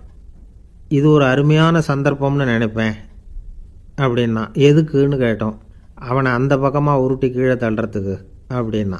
நம்பிக்கை இல்லைன்னா இந்த உலகத்தில் நாம் நடமாடவே முடியாது. அவநம்பிக்கையோடு இருந்துக்கிட்டு இருந்தால் என்றைக்கும் அவஸ்தை தான். நாம் நம்புறது நடக்குதோ இல்லையோ அது வேறு விஷயம். ஆனால் எதையும் நம்பி தான் நாம் அடி வைக்க வேண்டியிருக்கு. வேறு ஒன்றும் வேணாம். ஒரு லாட்ரி சீட்டு வாங்குகிறோம், அது எங்கே நமக்கு விழப்போகுது அப்படிங்கிற அவநம்பிக்கையோடவா வாங்குகிறோம். பரிசு நமக்கு தான் அப்படிங்கிற நம்பிக்கை உள்ளூர இருக்கிறதுனால தான் அதை வாங்குகிறோம்.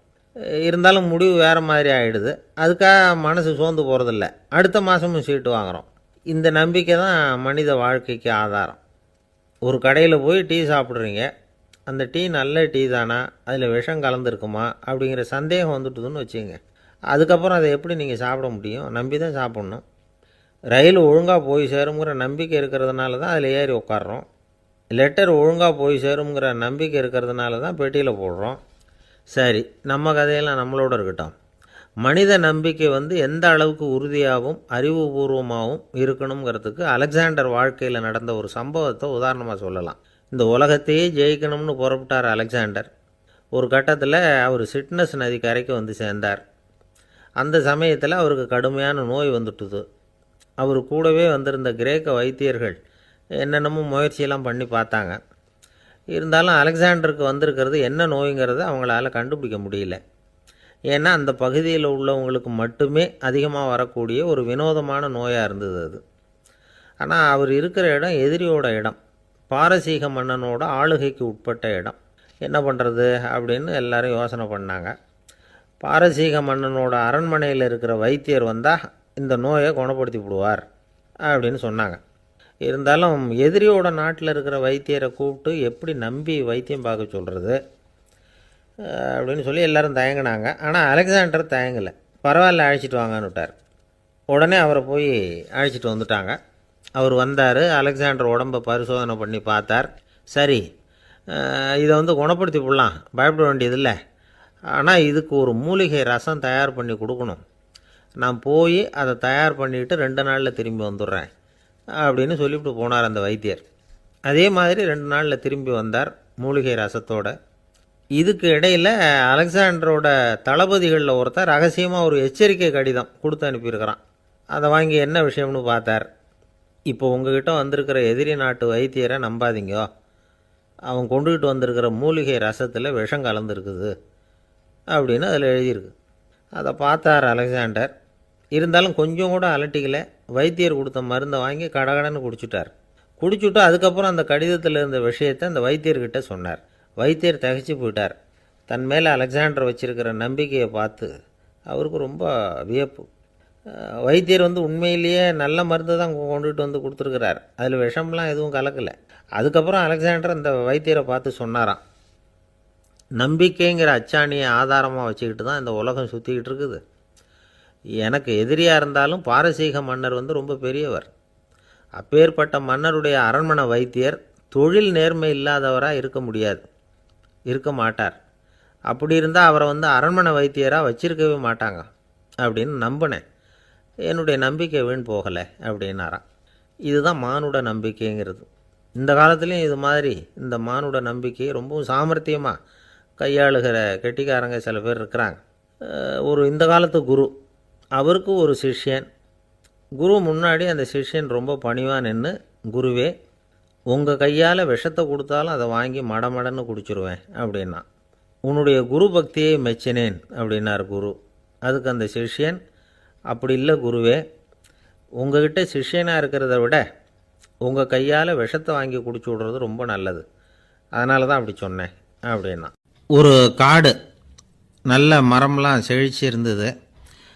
அப்படிப்பட்ட காட்டில் ஒரு சாது இருந்தார். அவர் எப்படின்னா எப்பவும் ஒரு மரத்தடியில் உட்காந்துருப்பார். ஏன்னா அவருடைய இருப்பிடமே அதுதான். அவர் என்ன பண்ணுவார், 3 கல் வச்சுருந்தார். செங்கல் மாதிரி இருக்கும், ஆனால் அதை விட கொஞ்சம் பெருசாக இருக்கும். எதுக்கு அந்த 3 கல்லுன்னா அதுதான் அவருடைய படுக்கை. அதாவது தூங்குறப்ப ஒரு கல்லை தலைக்கு கீழே வச்சுக்குவார், இன்னொரு கல்லை இடுப்புக்கு கீழே வச்சுக்குவார், இன்னொரு கல்லை காலுக்கு கீழே வச்சுக்குவார். உடம்பை அப்படியே ஒரு தகட்டால் மூடிக்குவார், அப்படியே தூங்கி போடுவார். மழை பெய்யுதுன்னு வச்சுங்க, அவர் உடம்பு 3 கல் மேலே இருக்குதா, அதனால் தண்ணி அடியில் ஓடி போடும், உடம்பு நனையாது. மேலே தகடு இருக்கிறதுனால மழையும் உடம்புல படாது. அவர் தூக்கமும் கெடாது, நிம்மதியாக தூங்குவார். பகலில் அந்த 3 கல்லையும் ஒரு சேர ஒரு அடுப்பு மாதிரி வச்சு அது மேலே உட்காந்துக்குவார். அதனால் பாம்பு பூச்சி எதுவும் அவரை தொந்தரவு பண்ணுறதில்ல, அது பாட்டுக்கு நகர்ந்து போயிடும். அவர் பாட்டுக்கு நிம்மதியாக இருப்பார். யாராவது எதையாவது கொண்டுகிட்டு கொடுத்தா அதை வாங்கி சாப்பிடுவார், அவ்வளவுதான். ஒரு நாள் அந்த நாட்டு அரசன் காட்டுக்கு வேட்டையாட வந்தான். அந்த வழியாக வந்தப்போ இந்த சாது படுத்துருக்கிறத பார்த்தான், பரிதாபப்பட்டான். ஐயோ பாவம், இவர் இப்படி இந்த கல் மேலே உடம்பை வச்சுக்கிட்டு தூங்குறாரே, என்ன பாடுபடுவார், இவரை நாம் அரண்மனைக்கு அழைச்சிட்டு போய் சுகமாக நிம்மதியாக இருக்கிறதுக்கு வழி செஞ்சு கொடுப்போம், அது ரொம்ப நல்லாயிருக்கும் அப்படின்னு நினச்சான். அப்படி நினச்சிக்கிட்டே அரண்மனைக்கு வந்துட்டான். அதுக்கப்புறம் ஒரு பல்லக்கையும் 2 சேவகர்களையும் காட்டுக்கு அனுப்பி அந்த சாதுவை மெதுவாக இங்கே அழைச்சிட்டு வந்துடுங்க அப்படின்னு சொல்லி அனுப்பி வச்சான். இவங்க போய் அவர்கிட்ட விவரத்தை சொன்னாங்க. எனக்கு என்னத்துக்கு அரண்மனை வாசம் அப்படின்னார். இருந்தாலும் மன்னர் உத்தரவு, நீங்கள் அவசியம் வரணும் அப்படின்னாங்க இவங்க. சரின்னு சொல்லிவிட்டு வேறு வழி இல்லாமல் புறப்பட்டார். புறப்படும் பொழுது என்ன பண்ணார்னா, மறக்காமல் அந்த 3 கல் ஒரு தகடு அதையும் எடுத்து பல்லக்கில் வச்சுக்கிட்டார். என்னத்துக்கு இதையெல்லாம் எடுத்து வைக்கிறாரு அப்படின்னு சொல்லி அவங்க யோசனை பண்ணாங்க. இருந்தாலும் அதை பற்றி ஒன்றும் கேட்கல. பேசாமல் அவரை அழைச்சிட்டு போய் அரண்மனையில் விட்டுட்டாங்க. அரசன் ஓடி வந்தான், வரவேற்றான், அறுசுவை உணவு படைத்தான். அவர் படுக்கிறதுக்கு தங்க கட்டில், பட்டு மெத்தை, இப்படி எல்லாம் ஏற்பாடு பண்ணி வச்சான். இங்கே படுத்து ஓய்வு எடுத்துங்க அப்படின்னு சொல்லிவிட்டு அவன் பாட்டு போயிட்டான். மறுநாள் காலையில் பார்க்குறான், சாது படுத்துருக்கிறார். எப்படி தெரியுமா, அந்த பட்டு மெத்தை மேலே 3 கல்லையும் வச்சு வழக்கம் போலவே அது மேலே படுத்துருக்கிறார். அதுக்கு மேலே தகடு. அரசன் பார்த்துட்டு அதிர்ச்சி ஆகிட்டான். என்ன சுவாமி இப்படி அப்படின்னா. சாது சொன்னார், எனக்கு தேவையும் இல்லை குறையும் இல்லை, எல்லா இடத்துலையும் எனக்கு ஒரே மகிழ்ச்சி தான் அப்படின்னார்.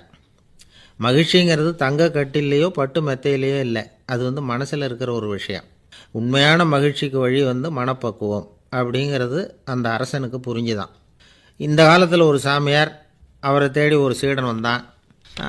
என்னாச்சு தெரியுமா, சுவாமி எனக்கு நிம்மதி வேணும், அதுக்கு என்ன வழின்னு கேட்டான். சாமியார் நிமிர்ந்து பார்த்தார். அப்புறம் சொன்னார், நீ ஏகப்பட்ட பேர்கிட்ட கடன் வாங்கியிருக்கிற, அதையெல்லாம் திருப்பி கொடுத்தா தான் உனக்கு நிம்மதி கிடைக்கும்னார். இவனுக்கு ஆச்சரியம். அது எப்படி சாமி, அவ்வளவு கரெக்டாக நான் கடன் வாங்கினதை கண்டுபிடிச்சிங்க அப்படின்னா. உனக்கு கடன் கொடுத்து சாமியாராக போனதே நான் தான்ப்பா, அதனால தான் இந்த கதிக்கு வந்தேன். என்கிட்டயே நிம்மதிக்கு வழி கேட்குறியே, அதுதான்டா வேதனை அப்படின்னாராம் அவர். ஒரு ஊரில் ஒரு ஆள் இருந்தான். அவனுக்கு ஒரே ஒரு மகள். அவளை நல்ல இடத்துல கட்டி கொடுக்கணும்னு ஆசைப்பட்டான். அதுக்காக மாப்பிள்ளை தேடிக்கிட்டு இருந்தான். அவன் கொஞ்சம் வசதியான ஆள், அதனால் நிறைய பேர் வந்தாங்க. இருந்தாலும் ஒரு நல்ல குணமுள்ள மாப்பிள்ளையாக இருக்கணும் அவன் எதிர்பார்த்தான். அப்படி இருக்கணும்னு தொடர்ந்து முயற்சி பண்ணான். கடைசியாக ஒரு 3 பேர் கிடைச்சாங்க. அந்த 3 பேரில் யாரை தேர்ந்தெடுக்கிறது, இதுதான் அவனுக்கு வந்த குழப்பம். இந்த நிலைமையில் ஒரு பெரியவரை தேடி போனான். அவர்கிட்ட தன்னுடைய பிரச்சனையை சொன்னான். அவர் கொஞ்சம் யோசனை பண்ணார். அதுக்கப்புறம் 3 பேரையும் கூப்பிட்டார். இதை பாருங்கப்பா, உங்கள் 3 பேருக்கும் 3 மாத கால அவகாசம் தர்றேன். நீங்கள் இப்போ போகலாம், 3 மாதம் கழித்து திரும்பி வரலாம். அப்படி வரும்பொழுது இந்த 3 மாத காலத்தில் நீங்கள் செஞ்ச நல்ல காரியம் ஏதாவது ஒன்று சொல்லணும். அதை வச்சு உங்களில் ஒருத்தரை நாங்கள் தேர்ந்தெடுத்துக்கிறோம் அப்படின்னு சொன்னாராம். 3 பேரும் சரின்னு சொல்லிவிட்டு திரும்பி போயிட்டாங்க. 3 மாதம் ஆச்சு. அதுக்கப்புறம் ஒரு நாள் திரும்பி வந்தாங்க. அவர் அவங்கள கூப்பிட்டு உட்கார வச்சார். அப்புறம் கேட்டார், இப்போ சொல்லுங்கள், இந்த 3 மாத காலத்தில் நீங்கள் செஞ்சுருக்கிற ஏதாவது ஒரு நல்ல காரியத்தை சொல்லுங்க அப்படின்னார். முதல்ல ஒருத்தன் எழுந்திரிச்சு நின்னான். ஐயா, எங்கள் அப்பா இறந்த பிறகு அவரோட கணக்கு வழக்குகளை எடுத்து பார்த்துக்கிட்டு இருந்தேன். அவர் ஒரு வியாபாரிகிட்ட 10,000 ரூபா கடன் வாங்கியிருக்கிறதாக எழுதியிருந்தார். அந்த வியாபாரியும் இப்போ உயிரோடு இல்லை. இருந்தாலும் அந்த வியாபாரியோட மகனை தேடி கண்டுபிடிச்சேன். கணக்கு புத்தகத்தை காட்டினேன். எங்கள் அப்பா உங்கள் அப்பா கிட்ட 10,000 ரூபா கடன் வாங்கியிருக்கிறதாக இதை எழுதியிருக்கிறார். அதனால் அதை திருப்பி கொடுக்கறதுக்காக வந்திருக்கிறேன். இந்தாங்க அந்த பணம் அப்படின்னு சொல்லி கொடுத்துட்டு வந்துட்டேன் அப்படின்னு நானும். இதை பெரியவர் கவனமாக கேட்டுக்கிட்டார். அதுக்கப்புறம் 2வது இளைஞன் எழுந்திரிச்சான். ஐயா, நான் போன மாதம் ஒரு நாள் ராத்திரி வேளையில் ஒரு காட்டுப்பாதை வழியாக எங்கள் ஊருக்கு போய்கிட்டு இருந்தேன். அந்த சமயத்தில் அந்த வழியாக வந்துக்கிட்டு இருந்த ஒரு வழிப்போக்கர்கிட்ட 4-5 திருடர்கள் வம்பு வளர்த்து அவர்கிட்ட இருந்த பொருளையெல்லாம் கொள்ளையடிச்சிக்கிட்டு இருந்தாங்க. நான் உடனே ஒரு குச்சியை எடுத்துகிட்டு ஓடினேன். அந்த திருடர்களை அடித்து விரட்டினேன். பொருளையெல்லாம் மீட்டு அந்த வழிப்போக்கர்கிட்ட ஒப்படைச்சேன். அவரை பத்திரமா அழைச்சிட்டு போய் அவர் வீட்டில் விட்டுட்டு வந்தேன் அப்படின்னு நானும். இதையும் பெரியவர் கவனமாக கேட்டுக்கிட்டார். அடுத்தபடியாக 3வது இளைஞன் எழுந்திரிச்சான். ஐயா, போன மாதம் ஒரு நாள் நான் ஒரு மலைப்பாதை வழியாக போய்கிட்டு இருந்தேன். மலைப்பாதை விளிம்பில் ஒரு மதகு கட்டை, அது மேலே ஒரு ஆள் படுத்து தூங்கிட்டு இருந்தான். அந்த பக்கம் தவறி உருண்டு விழுந்திருந்தான்னா அதில் பாதாளம். அது மலையடி வாரத்தில் போய் தான் விழணும், அவ்வளவு பள்ளம். அது தெரியாமல் அவன் பாட்டுக்கு தூங்கிட்டு இருந்தான். நான் உடனே அவன்கிட்ட ஓடி போய் குனிஞ்சு அவன் முகத்தை பார்த்தேன். அப்போ தான் புரிஞ்சுது, அவன் ஏற்கனவே எனக்கு தெரியும். அவனை எனக்கு நிறைய கெடுதல் பண்ணியிருக்கிறான், இடைஞ்சல் கொடுத்தவன். இருந்தாலும் ஐயோ பாவம்னு நினச்சி அவனை எழுப்பி பாதுகாப்பாக வேற ஒரு இடத்துல படுக்க வச்சுட்டு வந்தேன் அப்படின்னு நானும். பெரியவர் இதையும் கேட்டுக்கிட்டார். அதுக்கப்புறம் அவங்க 3 பேரையும் பார்த்து, நீங்கள் போகலாம், நாங்கள் யோசித்து முடிவு பண்ணி உங்களுக்கு சொல்லி அனுப்புகிறோம் அப்படின்னாராம். அந்த இளைஞர்கள் புறப்பட்டு போயிட்டாங்க.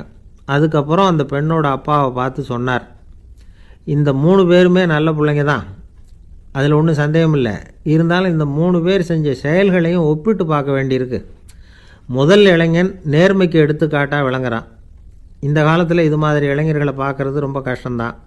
இருந்தாலும் அவன் கடமையை தான் செஞ்சான். 2வது இளைஞன் நல்ல வீரன், தைரியசாலி. ஒரு வீரன் எதை செய்யணுமோ அதைத்தான் இவன் செஞ்சான். இவன் ஒரு லட்சிய மனிதன். 3வது இளைஞன் தன்னுடைய பகைவனுக்கே உதவி செஞ்சுருக்கான். அவன் உயிரை காப்பாற்றியிருக்கிறான். பகைவனுக்கு அருள்வதுங்கிறது ஒரு சாதாரண மனுஷனால் செய்யக்கூடிய காரியம் இல்லை. பகையை மறக்கிறதும் பகைவனுக்கு அருள்வதும் தெய்வீக பண்புகள். அதனால் இவனையே உன்னுடைய மகளுக்கு ஏற்ற மாப்பிள்ளையாக தேர்ந்தெடுக்கலாம் அப்படின்னு சொன்னாங்களாம். ஒரு நல்ல நாளில் அவங்களுக்கு திருமணம் நல்ல விதமாக நடந்து முடிஞ்சுதான். இது சுவாமி சின்மயானந்தர் சொல்லியிருக்கிற ஒரு கதை. இதிலேருந்து நாம் புரிந்து கொள்ள வேண்டிய ஒரு கருத்து, நமக்கு கெடுதல் பண்ணவங்களுக்கும் நாம் நல்லது செய்யணும். ஆனால் நடைமுறையில் அப்படி நம்மளால் செய்ய முடியறதில்ல. அதுதான் சிக்கல். நம்மால் ஒருத்தங்கிட்ட கேட்டேன், ஏண்டா உன்னுடைய பகைவன் ஒருத்தன் அது மாதிரி ஒரு மலைப்பாதை மதகு கட்டையில் படுத்திருந்தா உடனே நீ என்ன நினைப்ப அப்படின்னு கேட்டோம். இது ஒரு அருமையான சந்தர்ப்பம்னு நினைப்பேன் அப்படின்னா. எதுக்குன்னு கேட்டோம். அவனை அந்த பக்கமாக உருட்டி கீழே தள்ளுறதுக்கு அப்படின்னா. ஒரு ஊரில் ஒரு ஞானி இருக்கிறார். ரொம்ப பெரிய ஞானி, ரொம்ப வயசாகிட்டுது. கடைசி காலத்தில் அவர்கிட்ட சில பேர் வந்தாங்க. உங்கள் குரு யார் அப்படின்னு கேட்டாங்க. அவர் நிமிர்ந்து பார்த்தார். எனக்கு ஆயிரக்கணக்கான குருமார்கள் உண்டு, அவங்க பேரெல்லாம் சொல்லணும்னா இந்த காலம் பத்தாது. ஆனால் முக்கியமான ஒரு 3 பேரை பற்றி மட்டும் உங்களுக்கு சொல்கிறேன் அப்படின்னாராம். அப்புறம் சொன்னார், அந்த 3 பேரில் ஒருத்தன் ஒரு திருடன். ஒரு சமயம் ஒரு பாலைவனம் வழியாக நான் போய்கிட்டு இருந்தேன். அப்போது வழி தவறி போய் ஒரு கிராமத்துக்கு போயிட்டேன். அது இருட்டு நேரம், நடு ராத்திரி, ஊரே உறங்கி போச்சு. அந்த நேரத்தில் ஒரு ஆள் மட்டும் ஒரு வீட்டு சுவத்தில் ஏதோ பண்ணி உள்ளே நுழையிறதுக்கு முயற்சி பண்ணிகிட்ருக்கிறான். அவங்கிட்ட போய், நான் இன்றைக்கி இங்கே எங்கே தங்க முடியும் அப்படின்னு கேட்டேன். அதுக்கு அவன், இந்த ராத்திரி வேளையில் அது ரொம்ப சிரமம், ஒரு திருடனோட உங்களால் தங்க முடியும்னா நீங்கள் என்னோட தங்கலாம் அப்படின்னா. நான் அவங்க கூட 1 மாதம் தங்கியிருந்தேன். ஒவ்வொரு நாள் ராத்திரியும் இப்போ நான் என்னுடைய வேலைக்கு போகிறேன், நீங்கள் ஓய்வு எடுத்துக்கோங்க அப்படின்னு சொல்லிவிட்டு போவான். அவன் திரும்பி வந்த உடனே உனக்கு ஏதாவது கிடச்சிதான்னு நான் கேட்பேன். அதுக்கு அவன் இன்னைக்கு ராத்திரி ஒன்றும் இல்லை, நாளைக்கு மறுபடியும் முயற்சி பண்ணுவேன் அப்படிம்பா. எப்பவும் அவன் நம்பிக்கை இழந்ததே கிடையாது, எப்பவும் சந்தோஷமாகவே இருப்பான். நானும் ரொம்ப காலமாக தியானம் பண்ணிக்கிட்டே இருந்தேன், ஒன்றுமே நடக்கலை. ஆனால் நான் என்ன பண்ணேன் தெரியுமா? மனசு வருத்தப்படும், நம்பிக்கை இழந்துருவேன். அப்போல்லாம் அந்த திருடனுடைய விடாமுயற்சி தான் ஞாபகத்துக்கு வரும். அதனால் அந்த திருடன் எனக்கு ஒரு குரு. என்னுடைய 2வது குரு யாருன்னா அது ஒரு நாய். இது எப்படின்னா, ஒரு சமயம் எனக்கு ரொம்ப தாகமாக இருந்தது. ஒரு நதியை நோக்கி போய்கிட்டு இருந்தேன். அப்போ ஒரு நாயும் வந்தது, அதுக்கும் தாகம். ஓடி வந்து ஆற்றை பார்த்துது. அதோட நிழல் வந்து ஆற்றுல தெரிஞ்சுது. அதை பார்த்ததும் பயந்துட்டுது. அதாவது அது தன்னுடைய சொந்த உருவத்தையே கண்டு பயந்தது. அதை பார்த்து குறைக்குது, திரும்பி ஓடிச்சு. ஆனால் அதுக்கு தாகம் அதிகமாக இருந்ததுனால அது மறுபடியும் திரும்பி வந்தது. பார்த்தா மறுபடியும் தண்ணியில் நாயோட உருவம் தெரியுது. இப்படி சில தடவை பண்ணிச்சு. இருந்தாலும் கடைசியில் தண்ணியில் குதிச்சுட்டுது துணிஞ்சி. இப்படி குதித்த உடனே அதோட உருவமும் மறைஞ்சுட்டுது. இதை பார்த்தேன். நான் என்ன புரிஞ்சுக்கிட்டேன்னா, எவ்வளவு தான் பயம் இருந்தால் கூட ஒருத்தன் தைரியமாக காரியத்தில் இறங்கணும் அப்படிங்கிறத புரிஞ்சுக்கிட்டேன். இந்த போதனை அந்த நாய்கிட்ட இருந்து எனக்கு கிடைச்சிது. இது ஒன்று. அடுத்தது என்னுடைய 3வது குரு யாருன்னா அது ஒரு சின்ன குழந்தை. நான் ஒரு சமயம் ஒரு நகரத்துக்கு போனேன். அங்கே ஒரு குழந்தை எரிகிற மெழுகுவத்தி ஒன்று எடுத்துக்கிட்டு வந்தது. நான் அந்த குழந்தைய பார்த்து வேடிக்கையாக கேட்டேன், ஏன் பாப்பா இந்த மெழுகுவத்தியை நீயாவே கொளுத்துனியா அப்படின்னு கேட்டேன். ஆமான்னுது அந்த குழந்தை. சரி, இந்த மெழுகுவத்தி முன்னாடி எரியாமல் இருந்தது, இப்போ எரியுது. இந்த மெழுகுவத்திக்கு வெளிச்சம் எங்கேருந்து வந்தது, அதை எனக்கு காட்ட முடியுமா அப்படின்னு கேட்டேன் அந்த குழந்தைகிட்ட. இதுக்கு அந்த குழந்தை சிரிச்சுக்கிட்டு அந்த மெழுகுவத்தியை ஊதி அணைச்சுட்டுது. அதுக்கப்புறம் என்னை பார்த்து கேட்டுது, இப்போ இந்த மெழுகுவத்தியின் வெளிச்சம் போனதை பார்த்தீங்க இல்லையா, அது எங்கே போச்சுன்னு எனக்கு சொல்லுங்க அப்படின்னுது. அந்த குழந்தை இப்படி கேட்டதும் என்கிட்ட இருந்த ஆணவம் அழிஞ்சுட்டுது. நான் படித்ததெல்லாம் அந்த வினாடியில் சுக்கு நூறாக போயிட்டுது. என்னுடைய முட்டாள்தனத்தை நான் உணர்ந்தேன் அப்படின்னு இவ்வளவும் அந்த ஞானி விவரமாக சொன்னாராம். அதனால் நாம் இன்னார்கிட்டே இருந்து தான் இதை கற்றுக்கணுங்கிறது இல்லை, யாருக்கிட்டே இருந்தும் எதையும் கற்றுக்கலாம். நம்மால் ஒருத்தன் ஒரு நாய் வளர்த்துக்கிட்டு இருந்தான். அந்த நாய்க்கு வால் கிடையாது, யாரோ ஏற்கனவே வெட்டி எடுத்துட்டாங்க. இந்த நாய் தான் சார் எனக்கு குரு, அதுக்கிட்டே இருந்து கூட நான் பாடம் கற்றுக்கிட்டு இருக்கிறேன் அப்படின்னா. அப்படி என்ன கற்றுக்கிட்டேன் அந்த வால் இல்லாத நாய்கிட்டே இருந்து அப்படின்னு கேட்டோம். நாம் யாருக்கிட்டையும் வாலாட்டக்கூடாது அப்படிங்கிற பாடத்தை அதுக்கிட்டே இருந்து தான் நான் கற்றுக்கிட்டேன் அப்படின்னா. என்னுடைய நண்பர் ஒருத்தர் ஆழ்ந்த சிந்தனையில் இருந்தார். என்ன யோசனை பண்ணுறீங்கன்னு கேட்டேன். தலைவர் ஆகணும்னு பார்க்குறேன், அதுதான் என்ன வழின்னு யோசிச்சுக்கிட்டு இருக்கேன்னார். நான் கூட அது மாதிரி யோசித்து பார்த்தேன். அதுக்கப்புறம் அந்த யோசனையை கை விட்டுட்டேன் அப்படின்னோம். ஏன்னு கேட்டார். அதுக்கான தகுதிகள் நமக்கு இல்லைங்கிறது புரியுது. அது நமக்கு புரியறத விட நம்ம விட மற்றவங்களுக்கு நல்லா புரிஞ்சு போச்சு. அதனால் பேசாமல் கம்முன்னு இருந்துடுறது தான் நல்லது அப்படின்னோம். தலைவர் ஆகிறதுக்கு தகுதிகள் வேறு உண்டோ அப்படின்னு கேட்டார். அவர் யதார்த்தமாக தான் கேட்குறார். நாங்கள் உடனே எங்ககிட்ட இருந்த ஒரு புத்தகத்தை எடுத்து அவர்கிட்ட கொடுத்தோம். படித்து பாருங்கன்னு. தலைவர் ஆகிறதுக்கு என்ன வழி அப்படிங்கிறத பற்றி அதில் போட்டிருக்கிறாங்க. முதல் வழி என்ன தெரியுமா? ஒரு 4 பேர் முன்னாடி இல்லைன்னா ஒரு கூட்டத்துக்கு முன்னாடி நீங்கள் பேச போகிறீங்க. அப்போ எப்படி ஆரம்பிக்கணும்னா, உண்மையான புகழ்ச்சி, நேர்மையான பாராட்டு, இதோடு ஆரம்பிக்கணும். எடுத்ததுமே அது சரியில்லை இது சரியில்லைன்னு பேசிகிட்டு இருக்கக்கூடாது. மக்களை பார்த்து நீங்கள் தான் தப்பு பண்ணிவிட்டீங்க அப்படின்னு நேரடியாக சொல்லக்கூடாது. தவறு இருந்தாலும் அதை மறைமுகமாக ஏதாவது கதை சொல்லி அதிலிருந்து அவங்க புரிஞ்சுக்கிற மாதிரி செய்யணும். அடுத்தவங்க பண்ண தப்பு என்னன்னு அலசறதுக்கு முன்னாடி நீங்கள் பண்ணின தப்பு என்னங்கிறத பற்றியே பேசுங்க. எதுக்கும் நேரடியாக உத்தரவு போட்டுக்கிட்டு இருக்கக்கூடாது. இதை நீங்கள் செய்யணும் அப்படின்னு சொல்கிறதுக்கு பதிலாக நீங்கள் இப்படி செஞ்சால் எப்படி இருக்கும் அப்படின்னு கேள்வி மாதிரி கேட்கணுமா. இப்படி கேட்டால் அது உத்தரவு மாதிரி தெரியாதான். அடுத்தவங்க மரியாதையை காப்பாற்றுறது மாதிரி பேசணுமா. உங்கள் பேச்சு இன்னொருத்தரை அவமானப்படுத்துறது மாதிரி இருக்கக்கூடாதான். ஏண்டா இவங்கிட்ட போய் மாட்டிக்கிட்டோம்னு யாரும் நினச்சிடக்கூடாது. ஒவ்வொரு சின்ன வளர்ச்சியையும் பாராட்டணும். வெற்றி சாதாரணமாக இருந்தாலும் பாராட்டாமல் இருந்துடக்கூடாது. பாராட்டும் பொழுது தாராளமாக இருக்கணும், குறை சொல்லும் பொழுது கவனமாக இருக்கணும். வாய்க்கு வந்தபடி பேசிவிட்டா அதுக்கப்புறம் வகையாக மாட்டிட்டு முழிக்க வேண்டியிருக்கும். நீங்கள் பேசுகிறது இன்னொருத்தருக்கு ஒரு கௌரவத்தையும் மரியாதையும் உண்டு பண்ணுறது மாதிரி இருக்கணும். நீங்கள் பேசுகிறது அடுத்தவங்களுக்கு இருக்கிற கொஞ்ச நெஞ்ச மரியாதையும் எடுத்து விடுறது மாதிரி இருக்கக்கூடாது. உங்கள் பேச்சை கேட்டால் கேட்குறவங்களுக்கு ஒரு ஊக்கம் வரணும், உற்சாகம் வரணும். தவறு எதுவாக இருந்தாலும் அதை சுலபமாக திருத்திக்கலாம், சரி பண்ணிக்கலாங்கிறது மாதிரி இருக்கணும் உங்கள் பேச்சு. அடுத்தவங்களை சந்தோஷப்படுத்துங்க. உங்கள் யோசனையை கேட்டு நடந்துக்கிறதுனால அந்த சந்தோஷம் அவங்களுக்கு கிடைக்கணும். இந்த தகுதியெல்லாம் உங்ககிட்ட இருந்தால் நீங்கள் ஒரு சிறந்த தலைவராகலாம் அப்படின்னு அந்த புஸ்தகத்தில் போட்டிருக்குது. இந்த காலத்தில் தலைவர் ஆகிறதுக்கு வேறு சில தகுதிகள்லாம் கூட தேவைப்படுது. ஒரு புள்ள தன்னுடைய அப்பா கிட்ட, அப்பா உன்ன மாதிரியே நானும் அரசியலில் சேரணும், தலைவர் ஆகணும்னு ஆசைப்படுறேன், இன்னையிலேருந்து எனக்கு அரசியல் பாடம் கற்றுக் கொடு அப்படின்னு கேட்டிருக்கான். அவரும் சரின்னு சொல்லிவிட்டு ஒரு பெரிய ஏணியை எடுத்துகிட்டு வந்தாராம். ஒரு செவுத்தில் சாத்தினார். இந்த ஏணியில் ஏறி உயர போய் அங்கே பரன் மேலே இருக்கிற ஒரு புத்தகத்தை எடுத்துகிட்டு வாடான்னு இருக்கார்.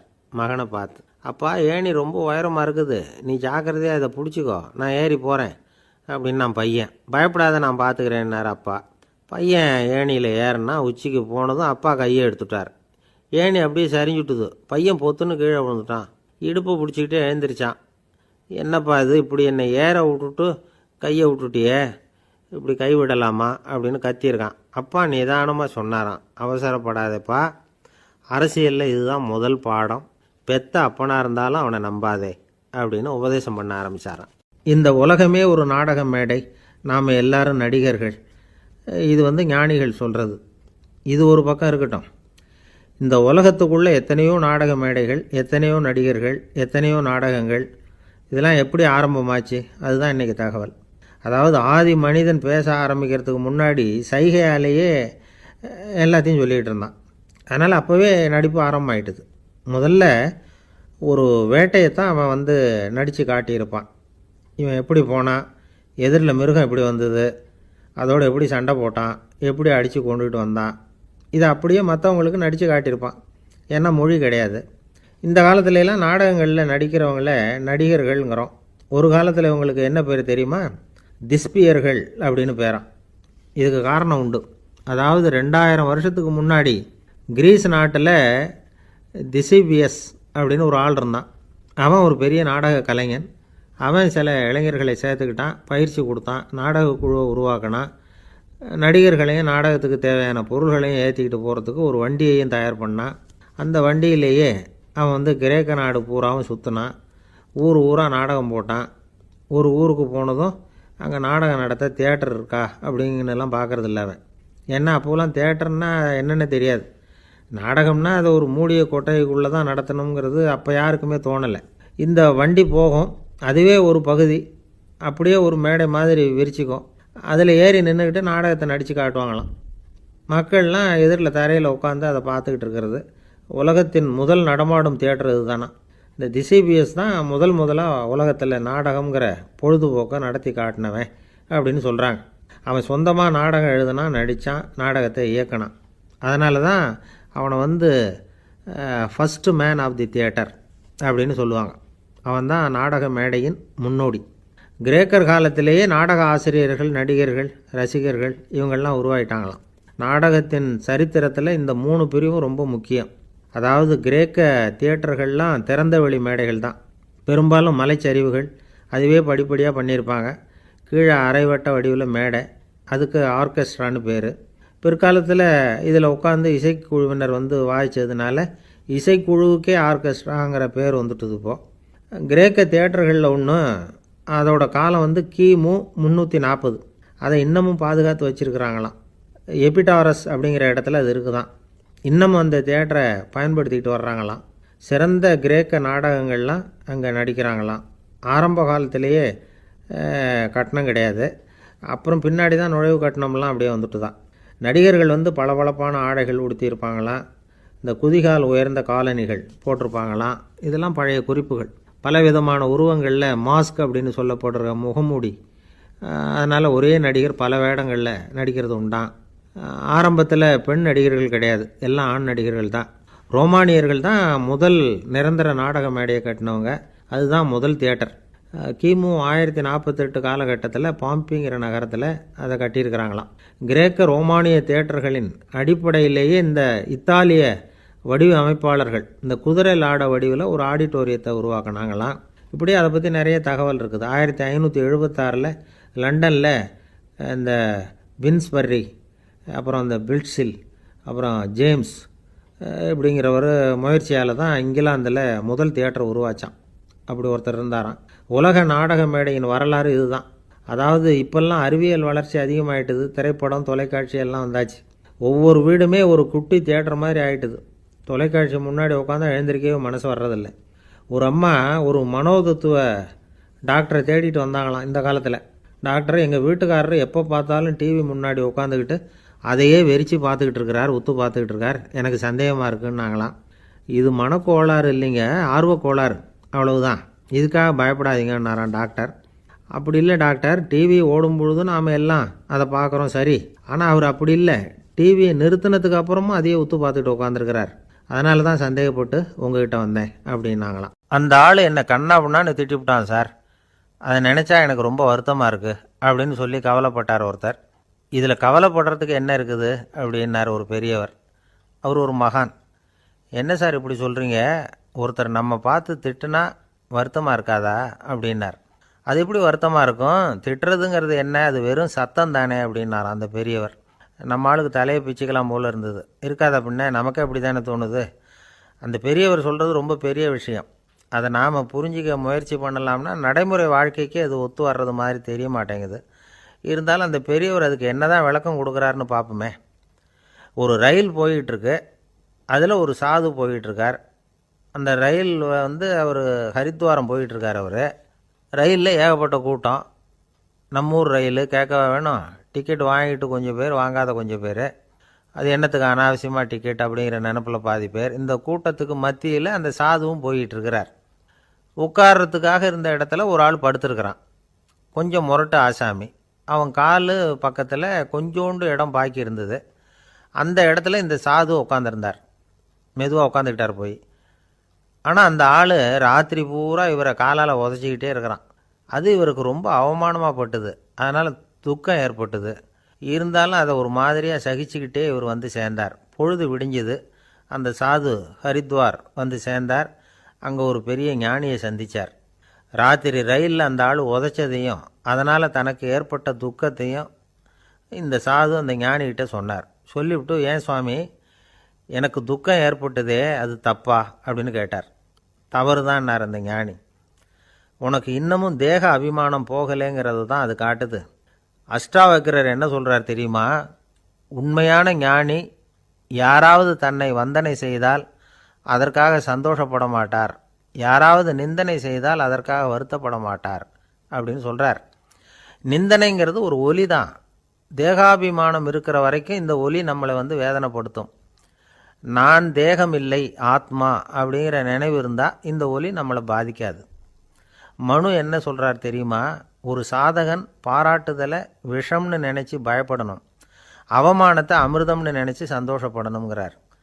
அவமானப்பட்டால் கவலைப்படாமல் எப்படி இருக்க முடியும் அப்படின்னு தான் நமக்கு தோணும். அதனால தான் நம்மளில் யாரும் இதுக்கு உதாரணமாக யாரையும் காட்ட முடியல. புத்தரையும் கபீரையும் உதாரணமாக காட்டுறாங்க. அவங்களுக்கெல்லாம் அவமானம் ஏற்பட்டப்போ கவலையே படலையாம். புத்தரை அவமானப்படுத்தணுங்கிறதுக்காக கௌசாம்பி ராணி ஒரு இளம் பெண்ணை கொலை பண்ணி சடலத்தை புத்தர் குடிசைக்கு முன்னாடி போட சொன்னார். போட்டாங்க. புத்தர் தான் அந்த பொண்ணை கெடுத்து கொலை பண்ணிவிட்டாருன்னு எல்லாரும் நினச்சாங்க. ஆனால் புத்தர் இதை பற்றி கவலையே படலை. அப்புறமா உண்மை தெரிஞ்சதும் புத்தர் புகழ் இன்னும் அதிகமாயிட்டுது. ஒரு பெரிய சபையில் ஒரு மோசமான பொண்ணு நுழைஞ்சி தனக்கும் கபீருக்கும் சம்பந்தம் உண்டுன்னு சொன்னார். கபீர் கவலைப்படலை. அவங்க மாதிரியெல்லாம் நாமளும் இருக்க கற்றுக்கணும். நிந்தனை, அபகீர்த்தி, அவமானம் எல்லாம் ஆண்டவன் கொடுக்குற பிரசாதம்னு நினைக்கணும் அப்படின்னு சொல்கிறார் அந்த ஞானி. இதை கேட்ட இந்த காலத்து ஆசாமி ஒருத்தர், நான் கூட அப்படி தான் சார், யாராவது அவமானப்படுத்தினா கவலைப்பட மாட்டேன். நேற்று கூட ஒருத்தர் என்ன பலார்னு அரைஞ்சுட்டார், நான் கொஞ்சம் கூட கவலைப்படலை, பேசாமல் வந்துட்டேன்னார். ஏன் அப்படி வந்துட்டீங்க அப்படின்னு. அவர் அரைஞ்சதுலேயும் ஒரு அர்த்தம் இருந்தது, அதனால தான் அப்படி வந்துட்டேன்னார். ஏன் அரைஞ்சாருன்னு கேட்டேன். 10 வருஷத்துக்கு முன்னாடி 15 ரூபா அவர்கிட்ட கடன் வாங்கினேன், அதை கேட்டு கேட்டு பார்த்துட்டு கடைசியாக தான் அரைஞ்சார் அப்படின்னார். ஆண்டவனுடைய பிரசாதம் இவருக்கு அடிக்கடி கிடைக்கும் போல இருக்கு. ஒருத்தர் மனசில் நிம்மதி இல்லாமல் உட்காந்துருந்தார்.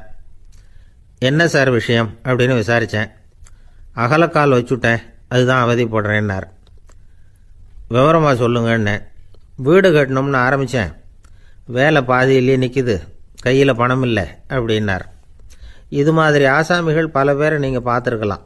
இவங்கெல்லாம் சுலபமாக மன அழுத்தத்துக்கு ஆளாயிடுறாங்க. மன உளைச்சல், அதாவது ஸ்ட்ரெஸ் அப்படின்னு சொல்கிறோமே, அதுக்கு அடிப்படையான சில காரணங்கள் உண்டு. அதாவது மிகையாக திட்டமிடுதல் அப்படிங்கிறதும் ஒரு முக்கியமான காரணம். நடைமுறை சாத்தியம் என்னங்கிறத மனசில் வச்சுக்கிட்டு எந்த திட்டத்தையும் தீட்டணும், அப்போ தான் அது சரியாக வரும். ரெண்டாவது காரணம் என்ன தெரியுமா? ஒரே நேரத்தில் பல்வேறு செயல்களில் ஈடுபடுறது. தொலைபேசியில் பேசிக்கிட்டே கையில் இருக்கிற கடிதத்தை படிச்சுக்கிட்டே எதிரில் உட்காந்துக்கிட்டு இருக்கிறவருக்கும் அப்பப்போ பதில் சொல்லிக்கிட்டு மனசில் பல்வேறு சிந்தனைகளை அப்படியே ஓட விட்டுக்கிட்டு இருக்கிறது, இதுவும் மன அழுத்தத்தை உண்டாக்குது. மூணாவது காரணம், எதிலேயும் வெற்றி மட்டும் எதிர்பார்க்குற ஒருதலைப்பட்சமான ஆர்வம்.